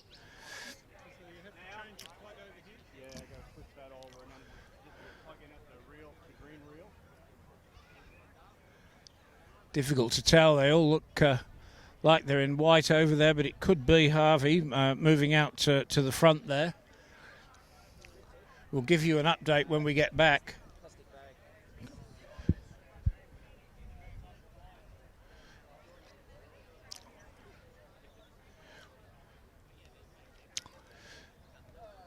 So the 5 athletes started the race, and there's a group of 3 beginning to move away. Bit tactical at this stage. So indeed it's Eliza Harvey leading from Brooke Wilkins, Kembla Joggers, and in 3rd place it's the Hills District athlete Rowena Mills. 4th we've got Beth Arantes, and in 5th place Danielle Drinnan.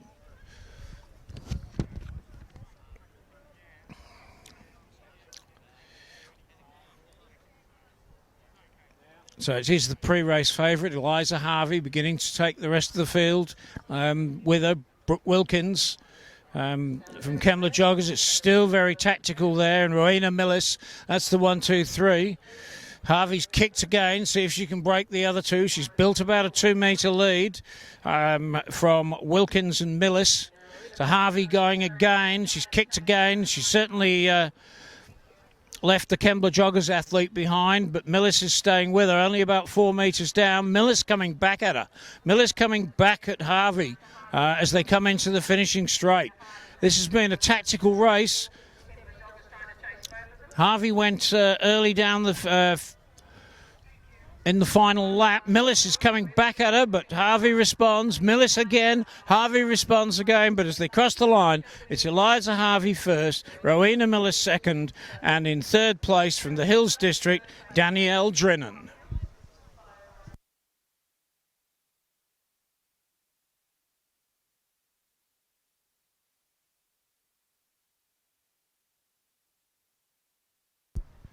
So that was a fairly tactical race for the first 500 metres, and then Eliza Harvey began to stamp her dominance down the back straight. She kicked twice on the final bend and held it all the way to the line, but it didn't have it her own way all the way.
Next event on the track, ladies and gentlemen, is the men's 3,000 metre steeplechase for the under-20s. This promises to be a great event. In this event, the competitors are in lane 1, Joshua Stevens from the Scots College.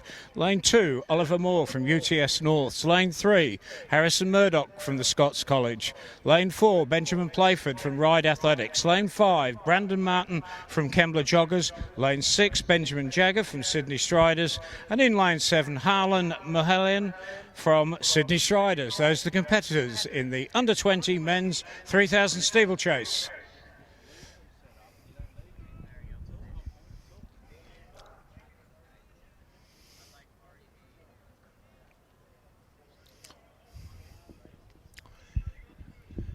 So it's 7 laps of the track. And we've got 7 athletes in it, so most of their times are pretty close together, the leading pack. So we look like having a good race here. This stage it's Oliver Moore from UTS North just beginning to take the lead, with the 2 Sydney Striders athletes just behind him, but really there's nothing to choose. All 7 athletes in it at this stage as they move down the back straight for the first time. The next barrier they're over, of course, will be the water jump.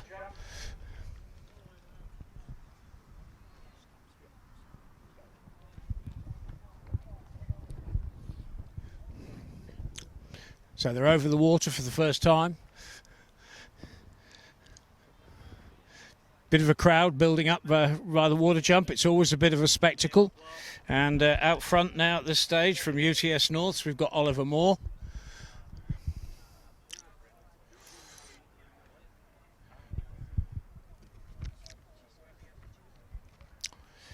Got one of the Sydney Striders athletes alongside him. It's Benjamin Jagger, and behind them it's the Kembla Joggers, Brandon Martin.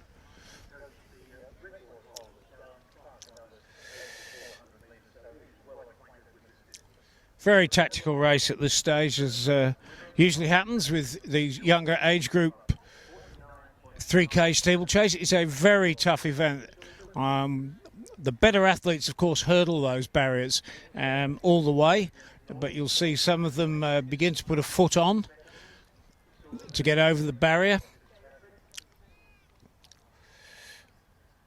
The record in this event was set in 1992 by Glenn Stevanovic. Of course, Glenn went on to represent Australia a number of times at various championships.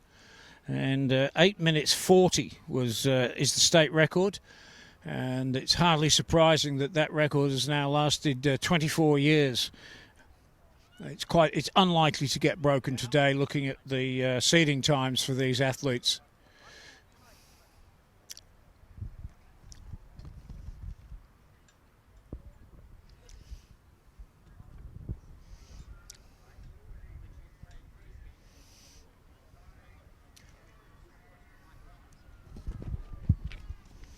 So as they go through with 5 laps to go, it's still Oliver Moore leading at this stage.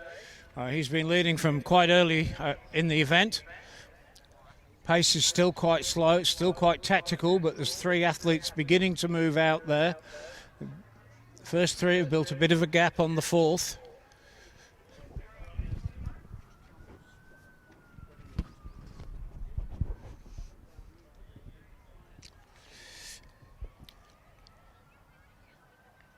Second place, we've got Brandon Martin from Kembla Joggers, and third, Ben Jagger from Sydney Striders. So coming up the water this time round, it's still the North's athlete, Oliver Moore, leading from Brandon Martin, Kembla Joggers, and Ben Jagger from Sydney Striders. Good water clearance there by Moore. Really stretched out. Good water clearance is when the athlete just has 1 foot touch the water and strides on out of the obstacle.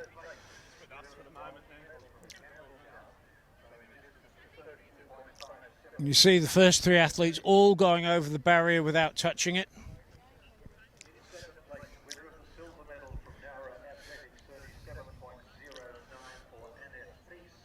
So we've got Moore leading, in second place Martin, and third Jagger. The white headband of Jagger in third place. The bright red of UTS North's leading, and the red chest band of Kembla Joggers in second. It looks like Moore and Martin might be moving away, leaving Jagger behind. Be interesting to see if Jagger can come back and respond.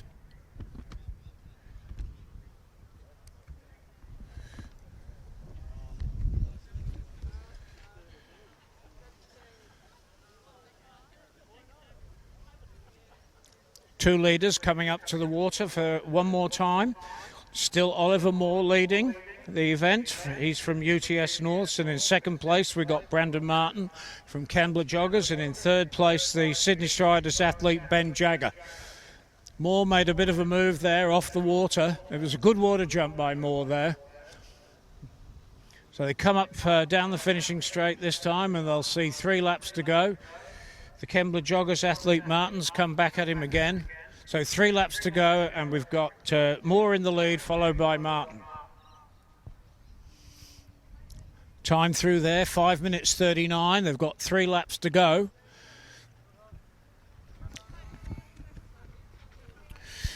So still out front, as he has been right from the very start, is Oliver Moore in the bright red of UTS North, and he's followed by Brandon Martin from the famous Kembla Joggers Club down towards Wollongong.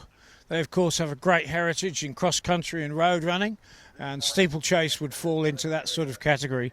And it really looks like they have left Ben Jagger from Sydney Striders behind. He's lagging about 20 metres behind at this stage. But things do happen in steeplechase running. People trip over barriers. The barriers are absolutely solid. If you mistime your attempt at the barrier, you are going to fall. They are very solid barriers. So as he goes into the water jump yet again, Moore moves ahead that little bit further. He seems to come out of that water jump gaining about a couple of metres every lap.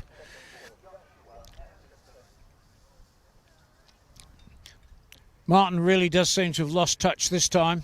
Doesn't seem to be coming back at him, but Jagger in third place seems to be catching the second place athlete at this stage.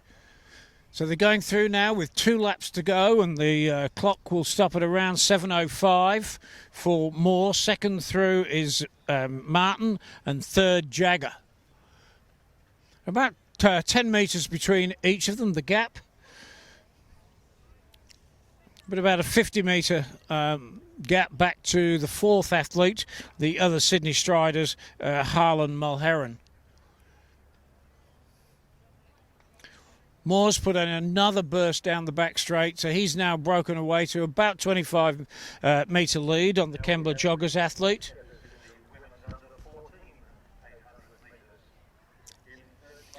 But Jagger is coming back at... Jagger is third at the moment, and he's coming back a little bit all the time at Brandon Martin in second. He's probably only about 5 metres behind now. Moore going into the water jump for the penultimate time. Another good clearance. He really does take that water jump aggressively. He comes out of it well. He keeps his stride moving forward. He's a very good steeplechaser.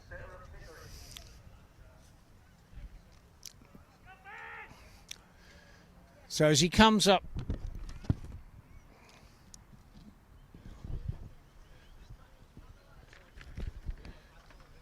so Oliver Moore coming up to take the bell in this 3,000-metre steeplechase, going through in about 8 minutes 32. And we've got a very close battle now developing for second place between Brendan Jagger from Sydney Striders and Brandon Martin from Kembla. Very close now. Jagger's just moved through into second place, but way out front there at the moment. Oliver Moore in the bright red from UTS North. He's now built a lead of about 50 metres, 60 metres probably now on the second and third athlete. It's a real battle now. Martin's moved into second place. Jagger's dropped back a metre or two in third, but lots can happen in the last 300 metres of a steeplechase. So way out front is Oliver Moore from UTS North. He's now moving away quite clearly from the rest of the field. He's now coming up to the water jump for the last time. He's really cleared these water jumps very well, very aggressively on every lap so far. Let's see how he goes this time. Look at that, perfect water jump. Put foot on the barrier, 1 foot in the water and drive out. Here he comes up to come into the finishing straight for the last time. Just one barrier left for Oliver Moore, and it's very close for second. Look at second and third. There's a real ding-dong battle going on there between Jagger and Martin. Jagger and Martin fighting it out, but coming up to the finish line now, it's Oliver Moore from UTS North going to take out this championship, stopping the clock in 9 minutes 54.89. But look at this one for second and third. Just moving ahead now, the Kembla Joggers athlete Brandon Martin looks like he's going to take out second. Yes, he does. And in third, Brendan Jagger from Sydney Striders.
Next event on the track is a combined 2,000 metre steeplechase, the under 18 and under 17 men.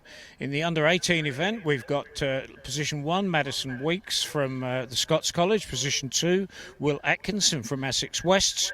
Position 3, Matthew Campion from Athletics GI. From position 4, we've got Angus Dodd from Essex Wests. Position 5, Dylan Holland from Kembla. Position 6 is James Botchell from Bankstown Sports. Position 7, Nick Alley from Athletics. And in the under 17 event, we've got position 8, Hugh Dobson from Nowra. Position 9, Max Mahone from Sydney Striders. Position 10, Cash Powell from Trinity.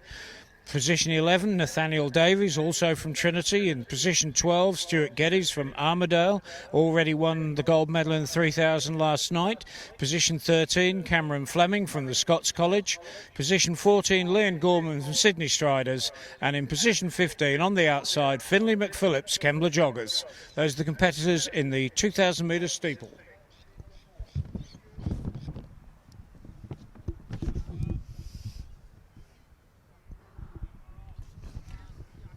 And they're underway in this shorter steeplechase. They just got 4 3/4 laps to go, but remember the lap is a bit longer because the water jump is on the outer edge of the track here at Homebush. So when they cross the start-finish line this time, they will see they have 4 laps to go.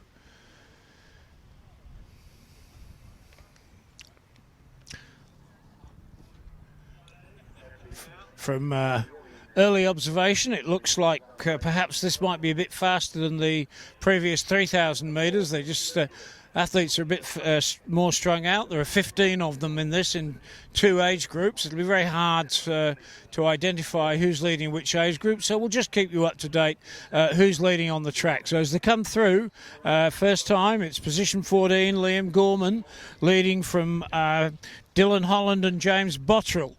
Gorman is in fact in the 17 age group, and Bottrell is in the 18 age group, sorry.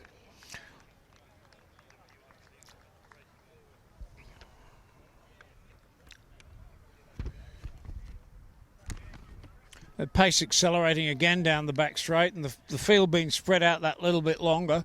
Be interesting to see how these athletes approach the water jump. The winner in the previous race was an excellent athlete over the water. 1 foot on, 1 foot in and straight out. So as they come through this time, they'll have just 3 laps to go.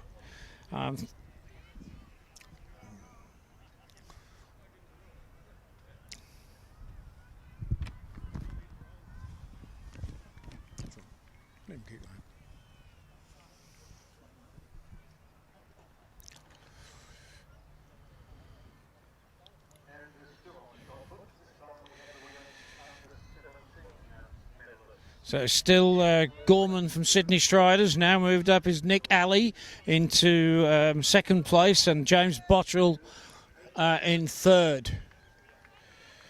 So Leon Gorman from Sydney Striders.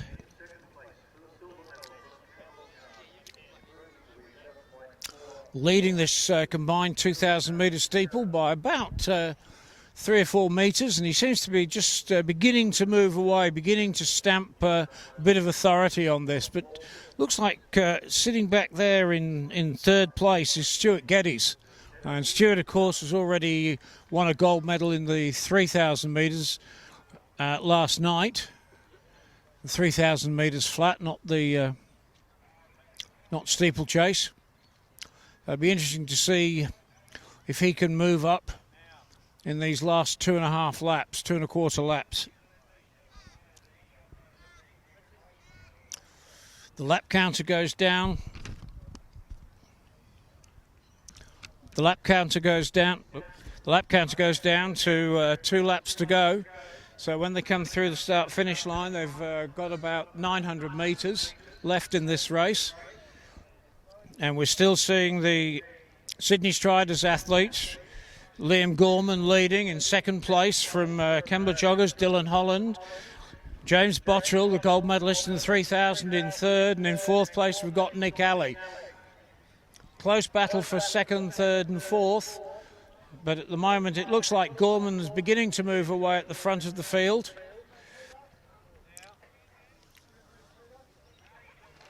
The Kembla athlete.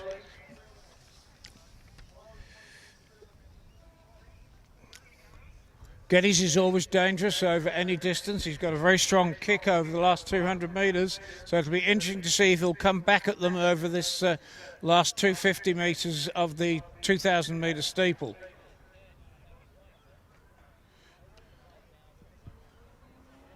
So the bell on this this time round.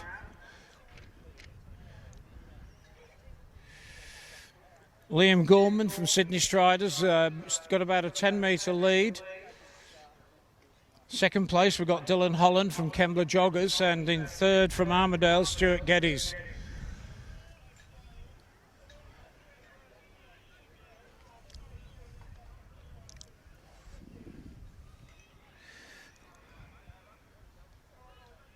Welcome sound of the bell this time. Gorman has a look over his shoulder, beginning to accelerate. About 5:01 as they went through. In second place, it's Holland. In third, it's Will Atkinson from West's moved up, overtaken Stuart Geddes, who's now back in fourth. But still out front now, we've got Liam Gorman. Leading from Kembla Joggers athlete Dylan Holland, and in third place, Will Atkinson. Gorman really stretching it out down the back straight. He's beginning to accelerate towards the final bend. Just the water jump now, and one more barrier to go for Gorman. Over second place at the moment is Dylan Holland from Kembla Joggers, and in third place we can see Will Atkinson from Essex West. Atkinson seems to be closing that gap a little bit up into second place, but out front at the moment it's still Gorman. He stumbled a bit over the water there, but he seems to be accelerating away, and the Kembla Joggers athlete Dylan Holland coming back at him. Depending on how they go over this last barrier, it's going to be a tough battle, and they're over together, and the Kembla Joggers athlete moves into the lead. Dylan Holland moving into the lead, overtaken from Liam Gorman. In third place we've got Will Atkinson. So first across the line there, Dylan Holland in the under-17 age group. Second across the line in the under-17 event, Liam Gorman. And third across the line there was Will Atkinson.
With Dylan Holland from Kembla Joggers has just won the Steeplechase. Congratulations, mate. Thank you.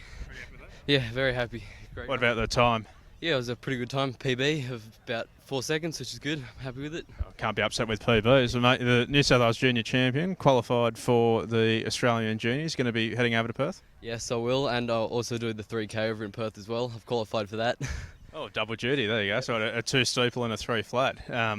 Mate, how's the season gone up to this point? I mean, you're running PBs, so you must be going okay, but what have you done in the lead-up? Yeah, it's been pretty good.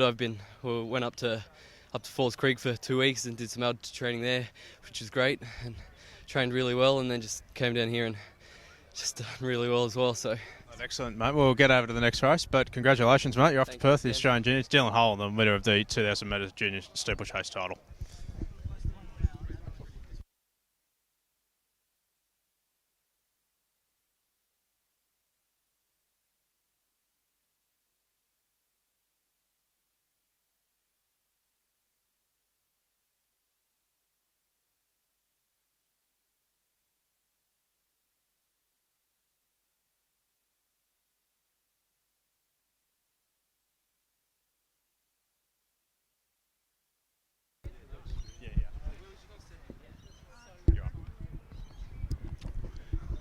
Next event on the track, ladies and gentlemen, is the women's under 20 3,000 metre steeplechase.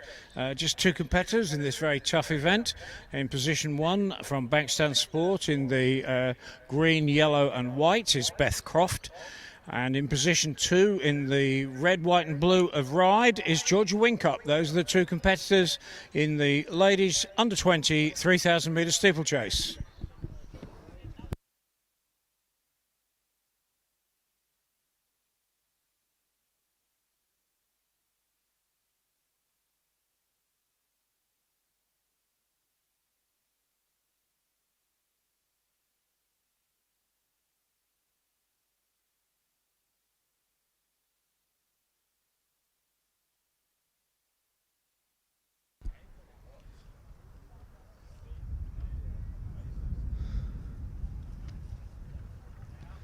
So just the 2 in this race, but what a race it's going to be. They are the 2 World Junior qualifiers already on times for the World Junior titles in Poland later in the year.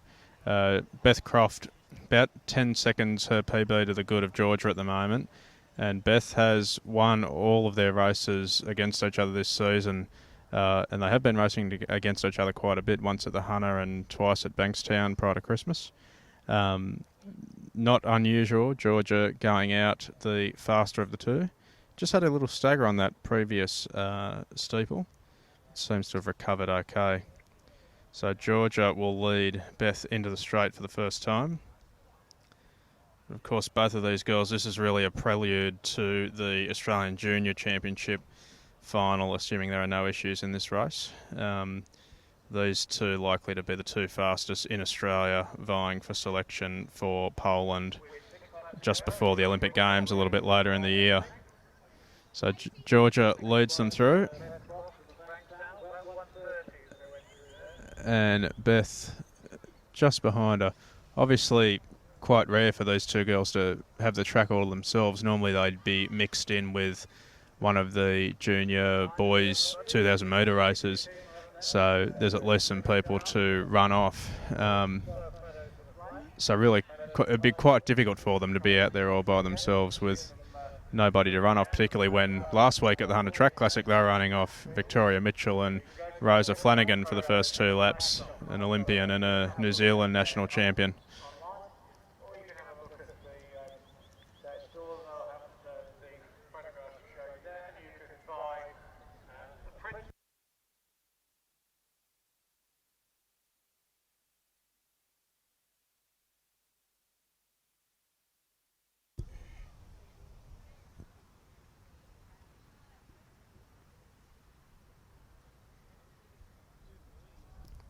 So gap of about 15 metres or so coming into the straight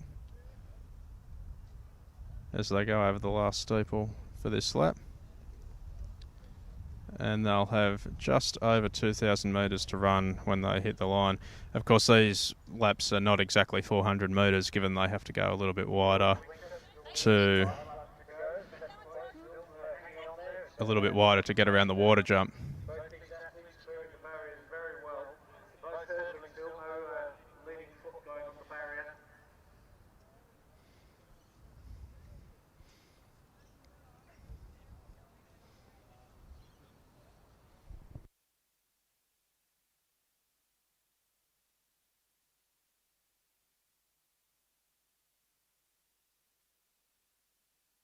We'll hand you back to Richard Batley for the call.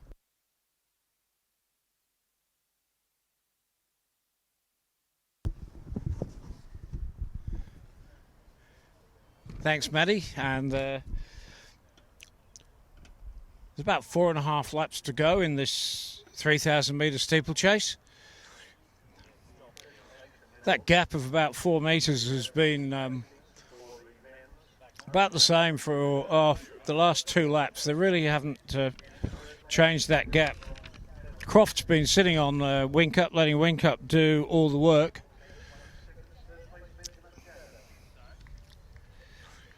Croft does have the faster seeding time. So we're... this could be a tactical race by Croft, but could be that Whincup's running the race of her life. But I have to say that at this stage, going past now with 4 laps to go, Croft does look comfortable. She's now moving up to Whincup's shoulder. So is this where she's going to make her move? Have to wait and see. They come up to the other barrier. Croft definitely took that barrier the better of the 2 athletes. And now down the back straight, she is beginning to make a move. She moves into the lead now.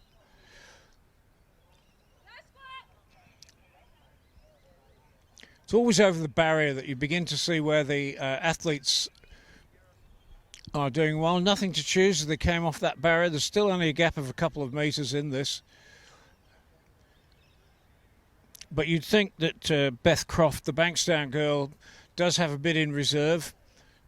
She does have a much faster seeding time than Whincup.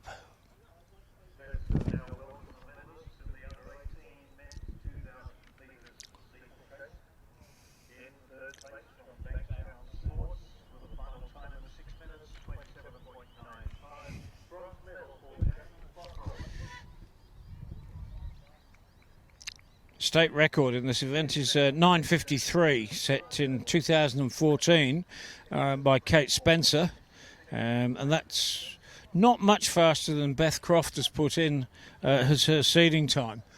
She's put in a seeding time of 10:17, so there's only 20 seconds in it, and 3 laps to go, and that was about 5:55 as they went through there.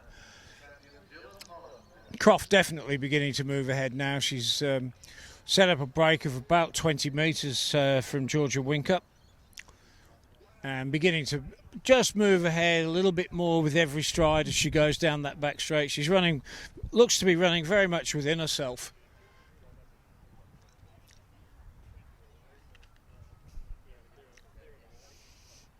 Struggled a bit over that barrier, but she's still got that 20 metre lead. Coming up to the water jump, this time and 2 more over the water. Quite smooth over the water. She really didn't hesitate as she came out of the jump.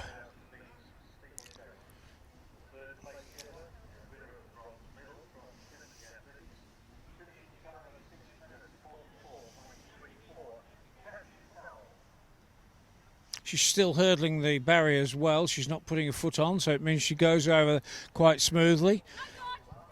And Georgia Whincup's beginning to put a foot on the barrier. But Beth Croft now going through with 2 laps to go, 7:27 through there. Georgia Whincup going through with 2 laps to go, about 7:34. So a gap of about 7 seconds now.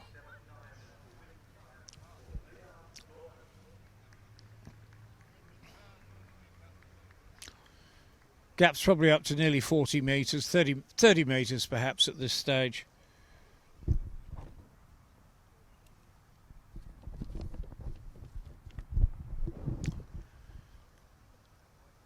And so down the back straight, it's Beth Croft from Bankstown Sport leading.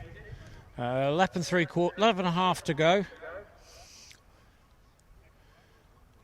So when she clears the water jump this time, she'll just have one more lap past that water jump, one more jump after this one. She's got a lead of about 30 metres on Georgia Winkup from Ride Athletics. Beth Croft quite smoothly over the water that time. Penultimate occasion she goes over that barrier.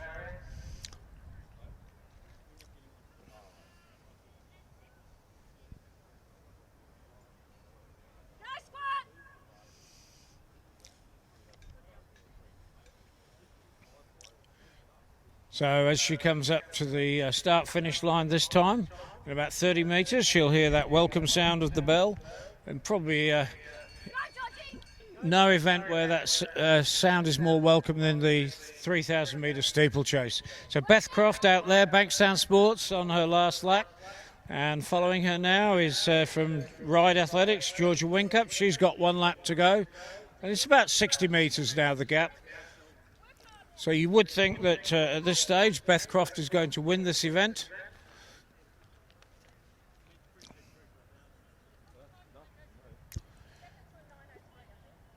This is one of the hardest track events there is. 3,000 metres with a lot of barriers in the way, so it's not like running 3,000 metres on the flat. A lot harder. Beth Croft now just got one more water jump and one more barrier between her and the finishing line and the state championship.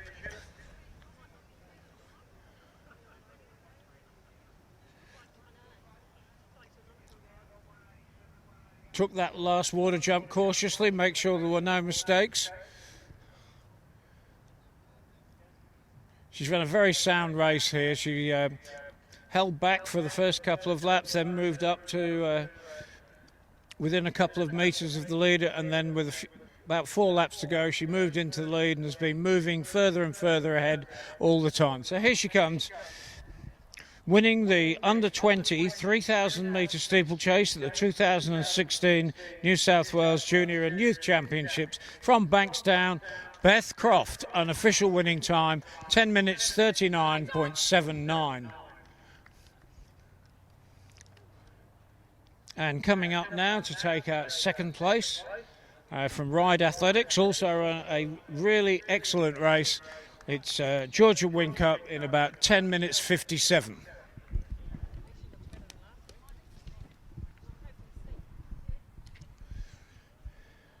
Both girls sprawled on the track, absolutely exhausted. Matty Whitbread going up to talk to Beth Croft. Matty and Beth, of course, both members of the Bankstown Club.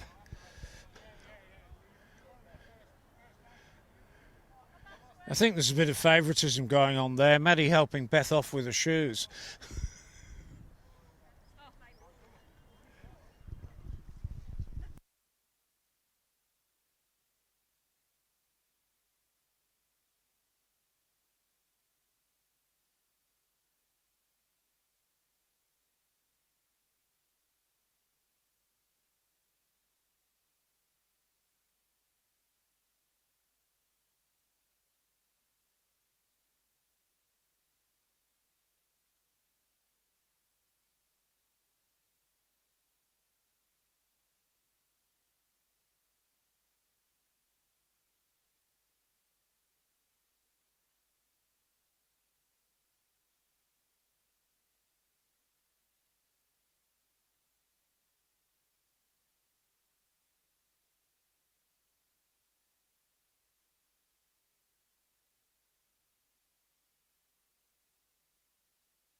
And here comes Maddie Whitbread. Are you going to have a chat with Beth when she's recovered?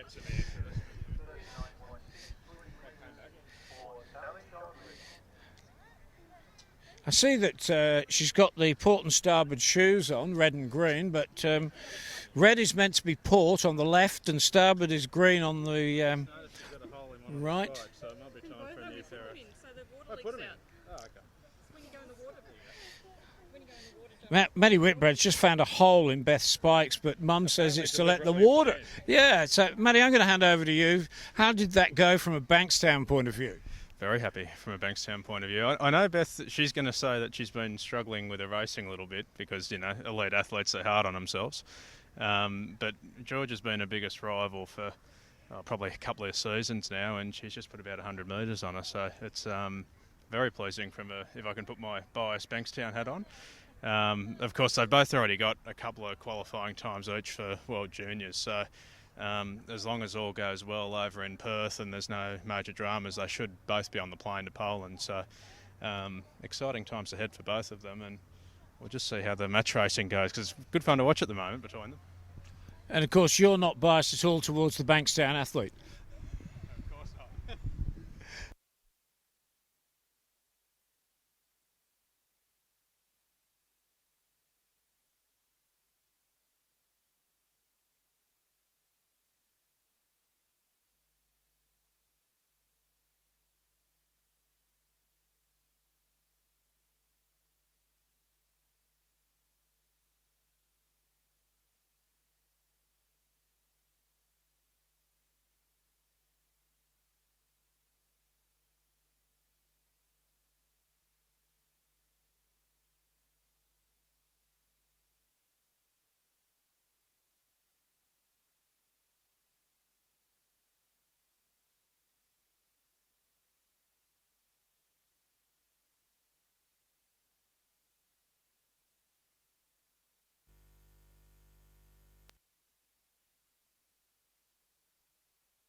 You finished?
intro over there. Sorry? You wouldn't be filming an intro. Right, we're doing a medal presentation at the moment.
Next event on the track, ladies and gentlemen, is a combined 2,000 metre steeplechase for the under 16 and under 15 boys. In the under 16 event, the competitors are position 1, Henry Sindel from Armidale, position 2, Jesse Buckman from Nowra, position 3, Anthony Fidelikoff from Westfield, position 4, Ryan Jones from Cherrybrook, position 5, Luke Gosper, Parramatta, position 6, Jacob Norton from Sydney Striders, and position 7, Benjamin Bishop from Trinity. And the under 15 boys are in position 8, Hamish Longworth from Sydney Striders, and in position 9, Cody Salter from Kembla Joggers.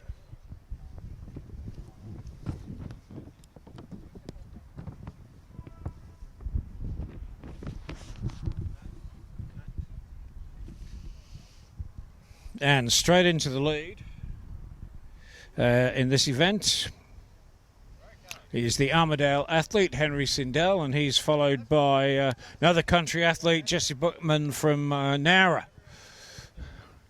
So, but there's a group of about 6 of them out in front there, and they come up to the water on the first time. No casualties there, thank goodness.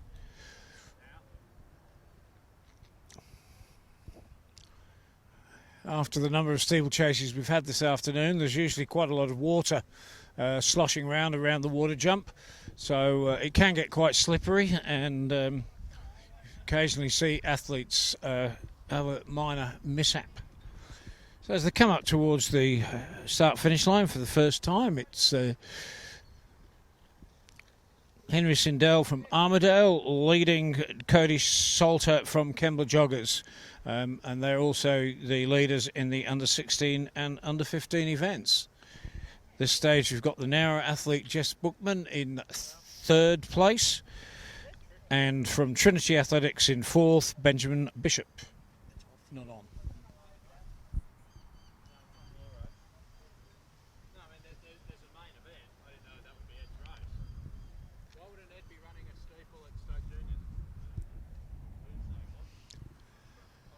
But it's still a tight bunch, but all the field bar one are still in this race. They're all within about 10 metres of each other, but particularly that first bunch of about 5, 6 of them. Really nothing, throw a blanket over the 6 of them. But Jesse Bookman from Nowra came off that water jump probably the best of the group. And as they come down the start-finish straight, they'll see 3 laps to go. He's leading. 2nd place is Henry Sindel. And tucked in 3rd, it's Benjamin Bishop from Trinity. Now it's Luke Gosper from Parramatta's moved out at the front.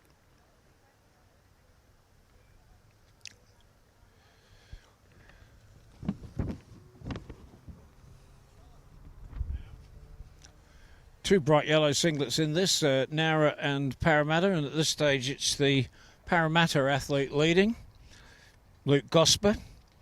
In second place from Armidale, Henry Sindel, and third, the Trinity athlete, Ben Bishop. They've certainly moved away from the fourth placed athlete at the moment, these three. It's about a 6 or 7 metre gap, and they seem to be stretching it all the way.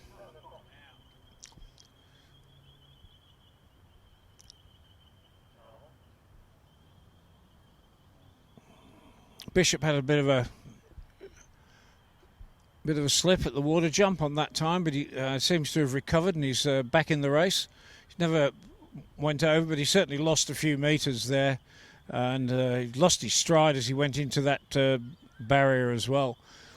So coming up to the start-finish line this time, 2 laps to go. Still the young Parramatta athlete, Luke Gosper leading. Henry Sindel from Armidale in second, and Ben Bishop from Trinity in third. And leading the under-15 event in fourth place on the track is Cody Salter from Kembla Joggers.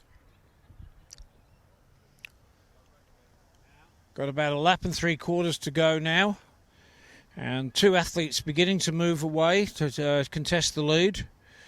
It'll be the Parramatta athlete Luke Gosper, and moving into the lead now, Sindel from Armidale.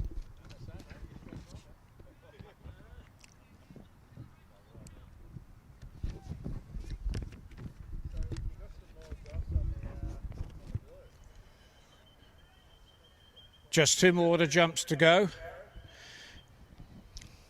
Out in front at the moment, we've got Luke Gosper just taken the lead back from Henry Sindel.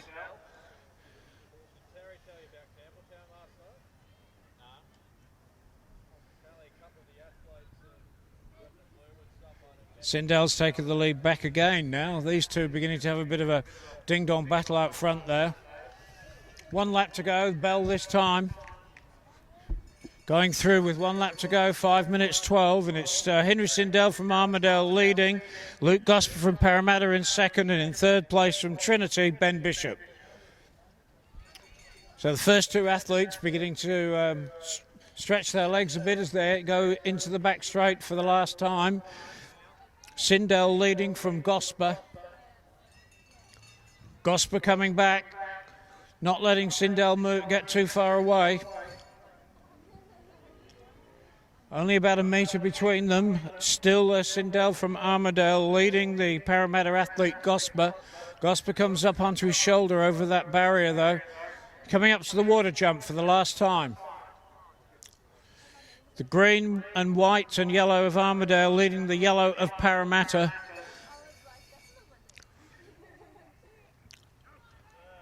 Parramatta athlete Gosper comes back over that water jump and he accelerates into the finishing straight. It's Luke Gosper from Parramatta leading Henry Sindel from Armidale, coming up to the last barrier now. And it's Luke Gosper from Parramatta with a clear lead, but Sindel hasn't given up. He's coming back at him. Look at this. Great finish there, but first across the line from Parramatta, Luke Gosper. Second from Armidale, Henry Sindel. An official winning time, 6 minutes 29.17. And coming up into third place now from Trinity Athletics, Ben Bishop to take third in the under-16 event. Fourth across the line from the Nara Club, Jesse Bookman. And fifth across the line, the first of the under-15 athletes, Hamish Longworth from, Cody Salter from Kembla Joggers.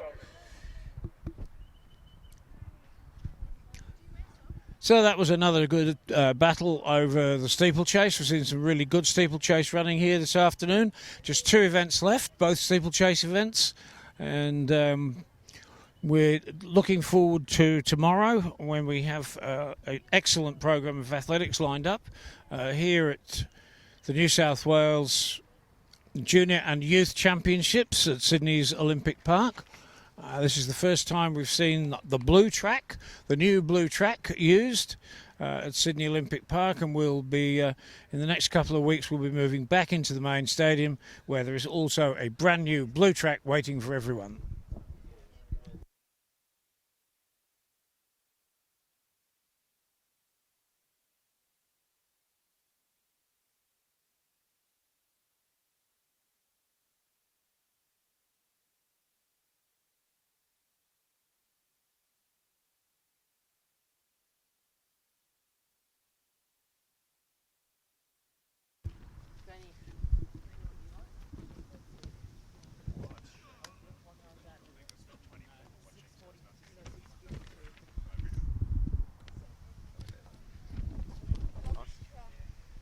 With Luke Gosper from Parramatta. Congratulations, mate. He's just won the under-17s New South Wales 2,000 metre steeplechase. Congratulations, mate. Thank you very much.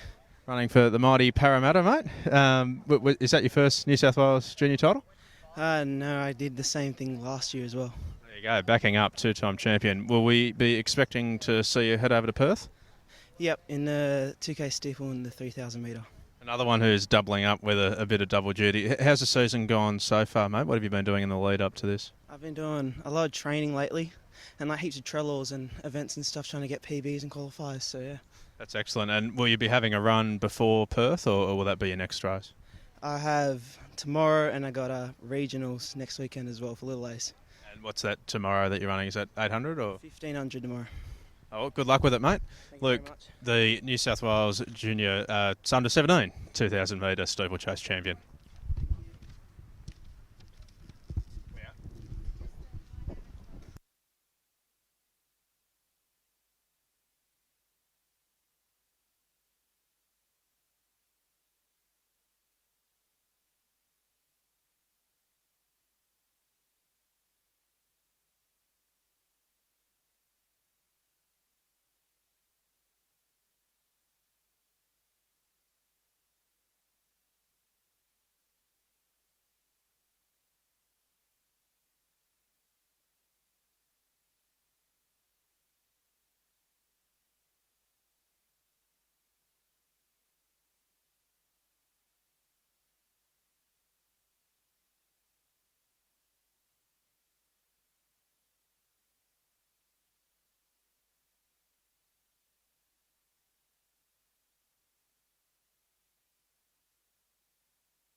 Next event on the track is a combined ladies steeplechase event, the under-18 and the under-17.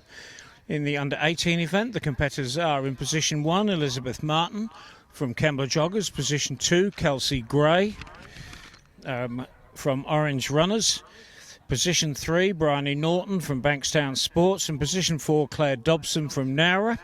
And the single competitor in the under-17 event, position 5, Grace Greenhalgh from South Sydney.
So we've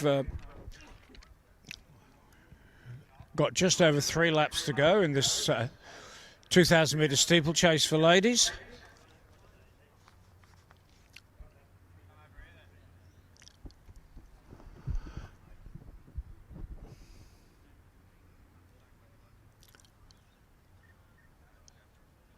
Field of 5, quite spread out.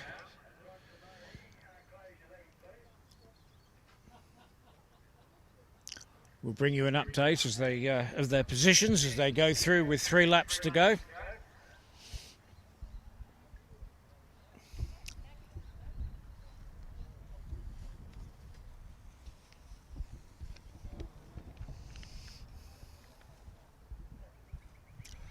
So good day there for Bryony Norton from Bankstown. She went through in about 2:23. Second place is Kelsey Gray from Orange Runners, about 2:33. Third place, Elizabeth Martin from Kembla Joggers. Fourth, Claire Dobson from Nowra. And in 5th place from South Sydney, Grace Greenhalgh.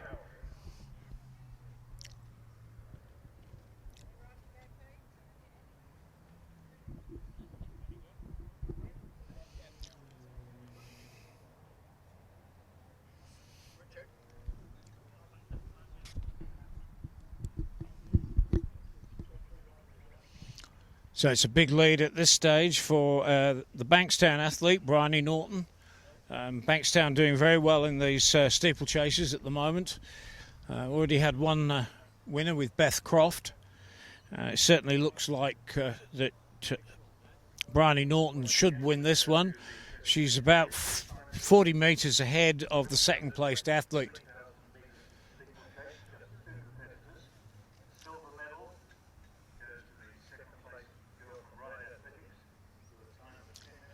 Record in this event set in 2011 by Kate Spencer. Kate, of course, has gone on to greater things, and after a quiet start to the season, we understand she's coming back to good form as well. So with number 3 on her hip, it's Bryony Norton going through with 2 laps to go, about 3 minutes 55. She went through in.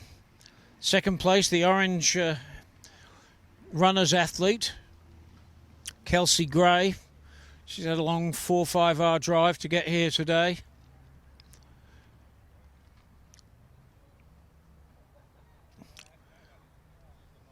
Elizabeth Martin from Kembla Joggers going across the line in 3rd place. Claire Dobson from Nowra 4th, and in 5th place, but nonetheless leading the under-17s, it's Grace Greenhalgh from South Sydney.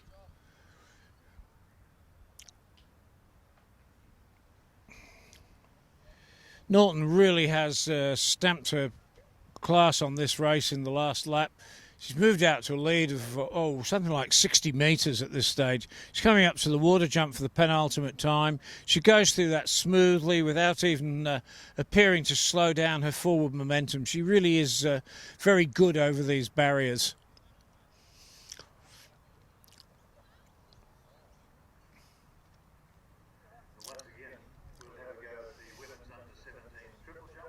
So there's the distance between the water jump and the barrier in the home straight between Norton and Gray at this stage. And as Brownie Norton comes up to the start-finish line this time, she hears the bell. 5:26 is the time through the line there. Chasing a record of 6:40. Unlikely, but if she accelerates, it's quite possible. All the way from Orange, we've got Kelsey Gray going through in second, 5:46. The lead now nearly 100 metres that Norton has established.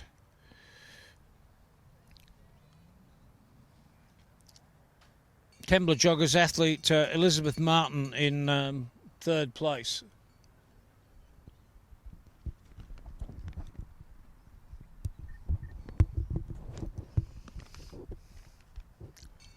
And so with just 200 metres to go, it's Bryony Norton from Bankstown Sports leading this 2,000 metre steeplechase. She's in the under-18 event. Over the water for the last time.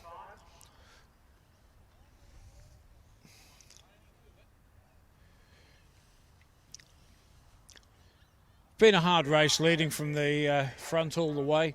She took the lead right from the start and she's been there and she's really dominated the race. In this last lap she's increased her lead by about 10 metres and she comes up to the line now to win this championship, the women's under-18 2,000 metres. Crossing the line now, Bryony Norton from Bankstown Sports, an official winning time, 6 minutes 59.19.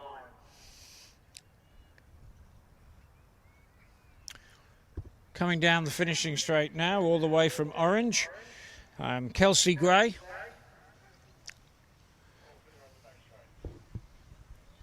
Well done, Kelsey. Silver medal for Kelsey.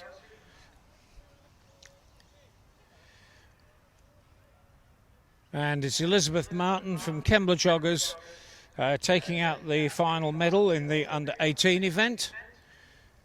She crosses the line in third place.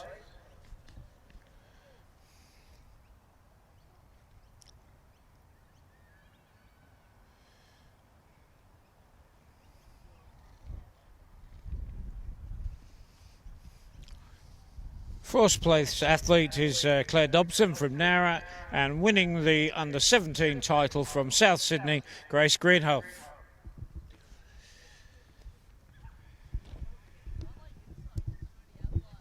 So we've seen another class performance in the steeplechase from a Bankstown athlete. Obviously got something happening down there at Bankstown. And I think we might hand over to another two Bankstown people for an interview. Maddie Whitbread's going to be interviewing Beth Croft.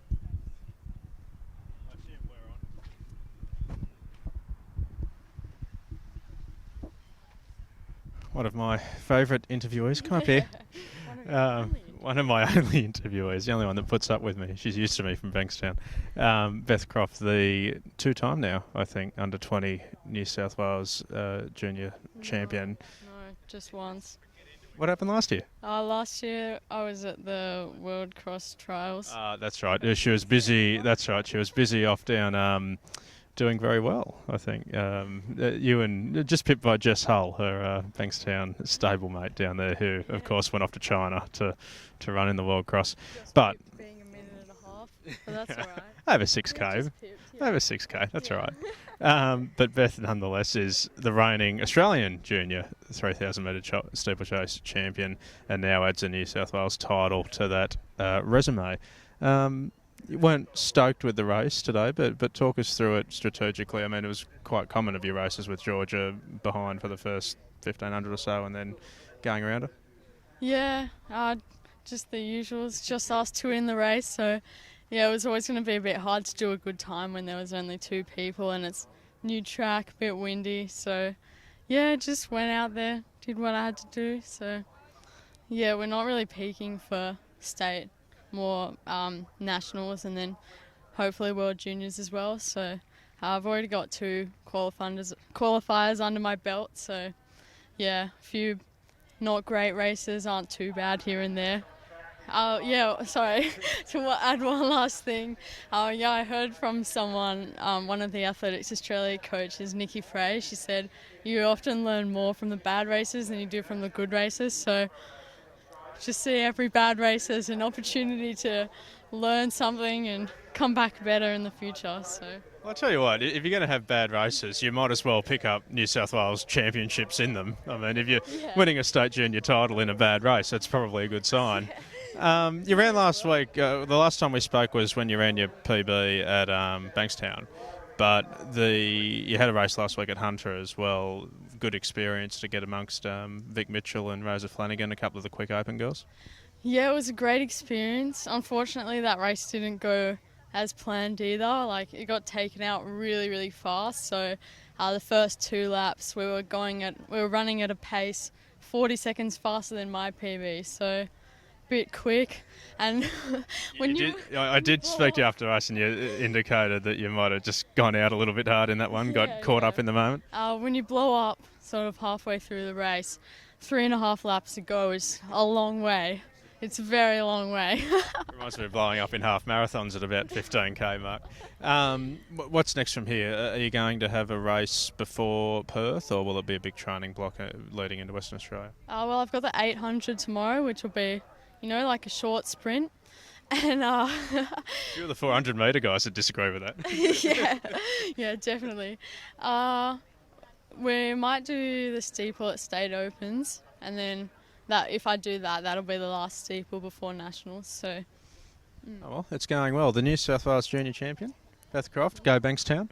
And we'll just catch the end of this last race of the day at State Juniors. But congratulations, Beth Croft, New South Wales Junior Champion.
So they've got about a lap and a half to go in this 2,000 metre steeplechase for the under 16 and under 15 ladies.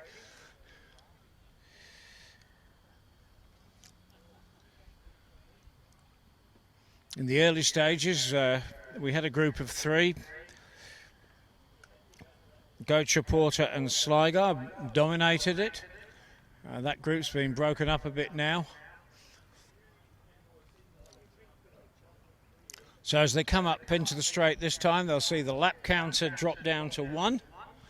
And that means they'll have 1 lap to go when they come up to the start-finish line and hear the bell.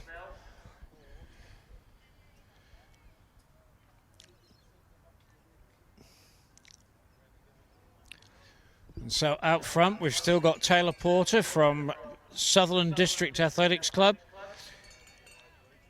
Sophie Gosper from Sydney Striders in second place on the track, and Ella Wooldridge from Kembla Joggers in third.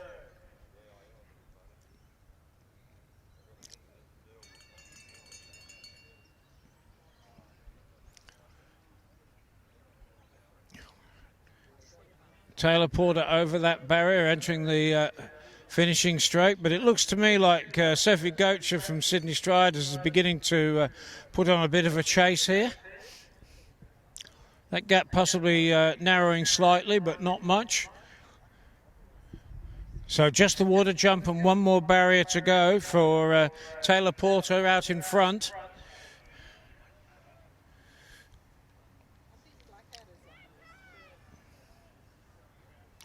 That gap's certainly narrowed a little bit, but is it enough to let the second place athlete catch Taylor Porter? Certainly giving it a go here. Taylor Porter coming up to the last barrier. The Sydney Striders athlete, Sophie Gosper, in second place. But no, Porter's put on a good burst off that last barrier. She's going to hold it. She's going to come across the line first, take out the championship. Unofficial winning time, 7 minutes 17.85. In second place, Sophie Gosper. Those are the first and second in the under-16 event. And coming across the line now to take out the gold in the under-15 event from Kembla Joggers, that is Ella Wooldridge.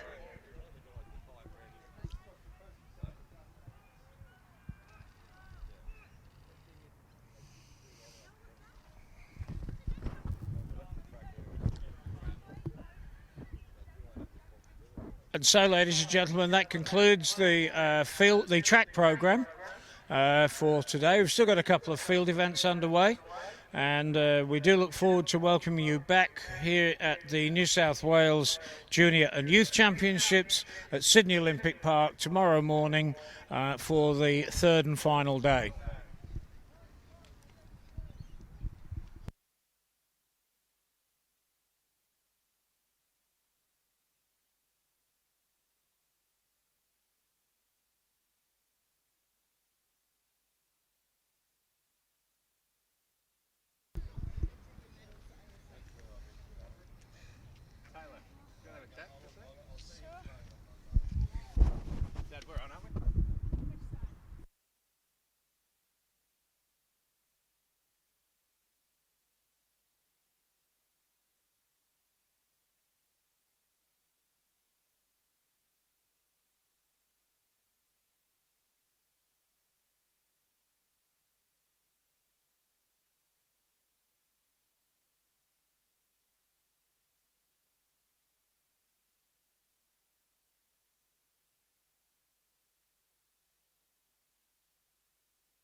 We'll see if we can grab Bryony for a chat, and we'll be back in a second.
We have managed to grab Bryony Norton, who's just won the Junior 2,000 metre championship. Congratulations, Bryony. Thank you very much. Comes on the back of a Australian All-Schools win in the same event in Melbourne last year. You must be on a bit of a run of form. Oh yeah, well, I had a bit of a break over the holidays, so I've just been getting back into it the past few weeks, like 4 times a week at training sort of thing. That's excellent. What's happened between then and now? Obviously, had the run at all schools. Was that your last race of the season before a bit of a training block? Yeah. So I had that, came back home a bit tired, so yeah, just staying on holiday for a bit, just not trying to overdo it. And I assume you're going to head over to Perth for Australian Juniors? Yeah, I'll do the steeple 800 and 1500, so... Well, triple duty, so there's going to be a fair bit of running that week between heats and hopefully finals. What's the plan between now and then? Are you going to look to have a race, but maybe state opens or something else but before Perth? I might be trying to do the Bankstown Invitational in a few weeks. Excellent. Yeah. So do the 1500, maybe try and get a good time in that, maybe under 4:40 or something. So. Perfect. All right. Well, good luck, Bryony. Congratulations. New South Wales Junior Champion, Bryony Norton. You can take off. And that's it for us, folks. That's the last event of the day for the Saturday of the 2016 New South Wales Junior Championships. Thanks very much to Richard Batley for calling a lot of those races for us.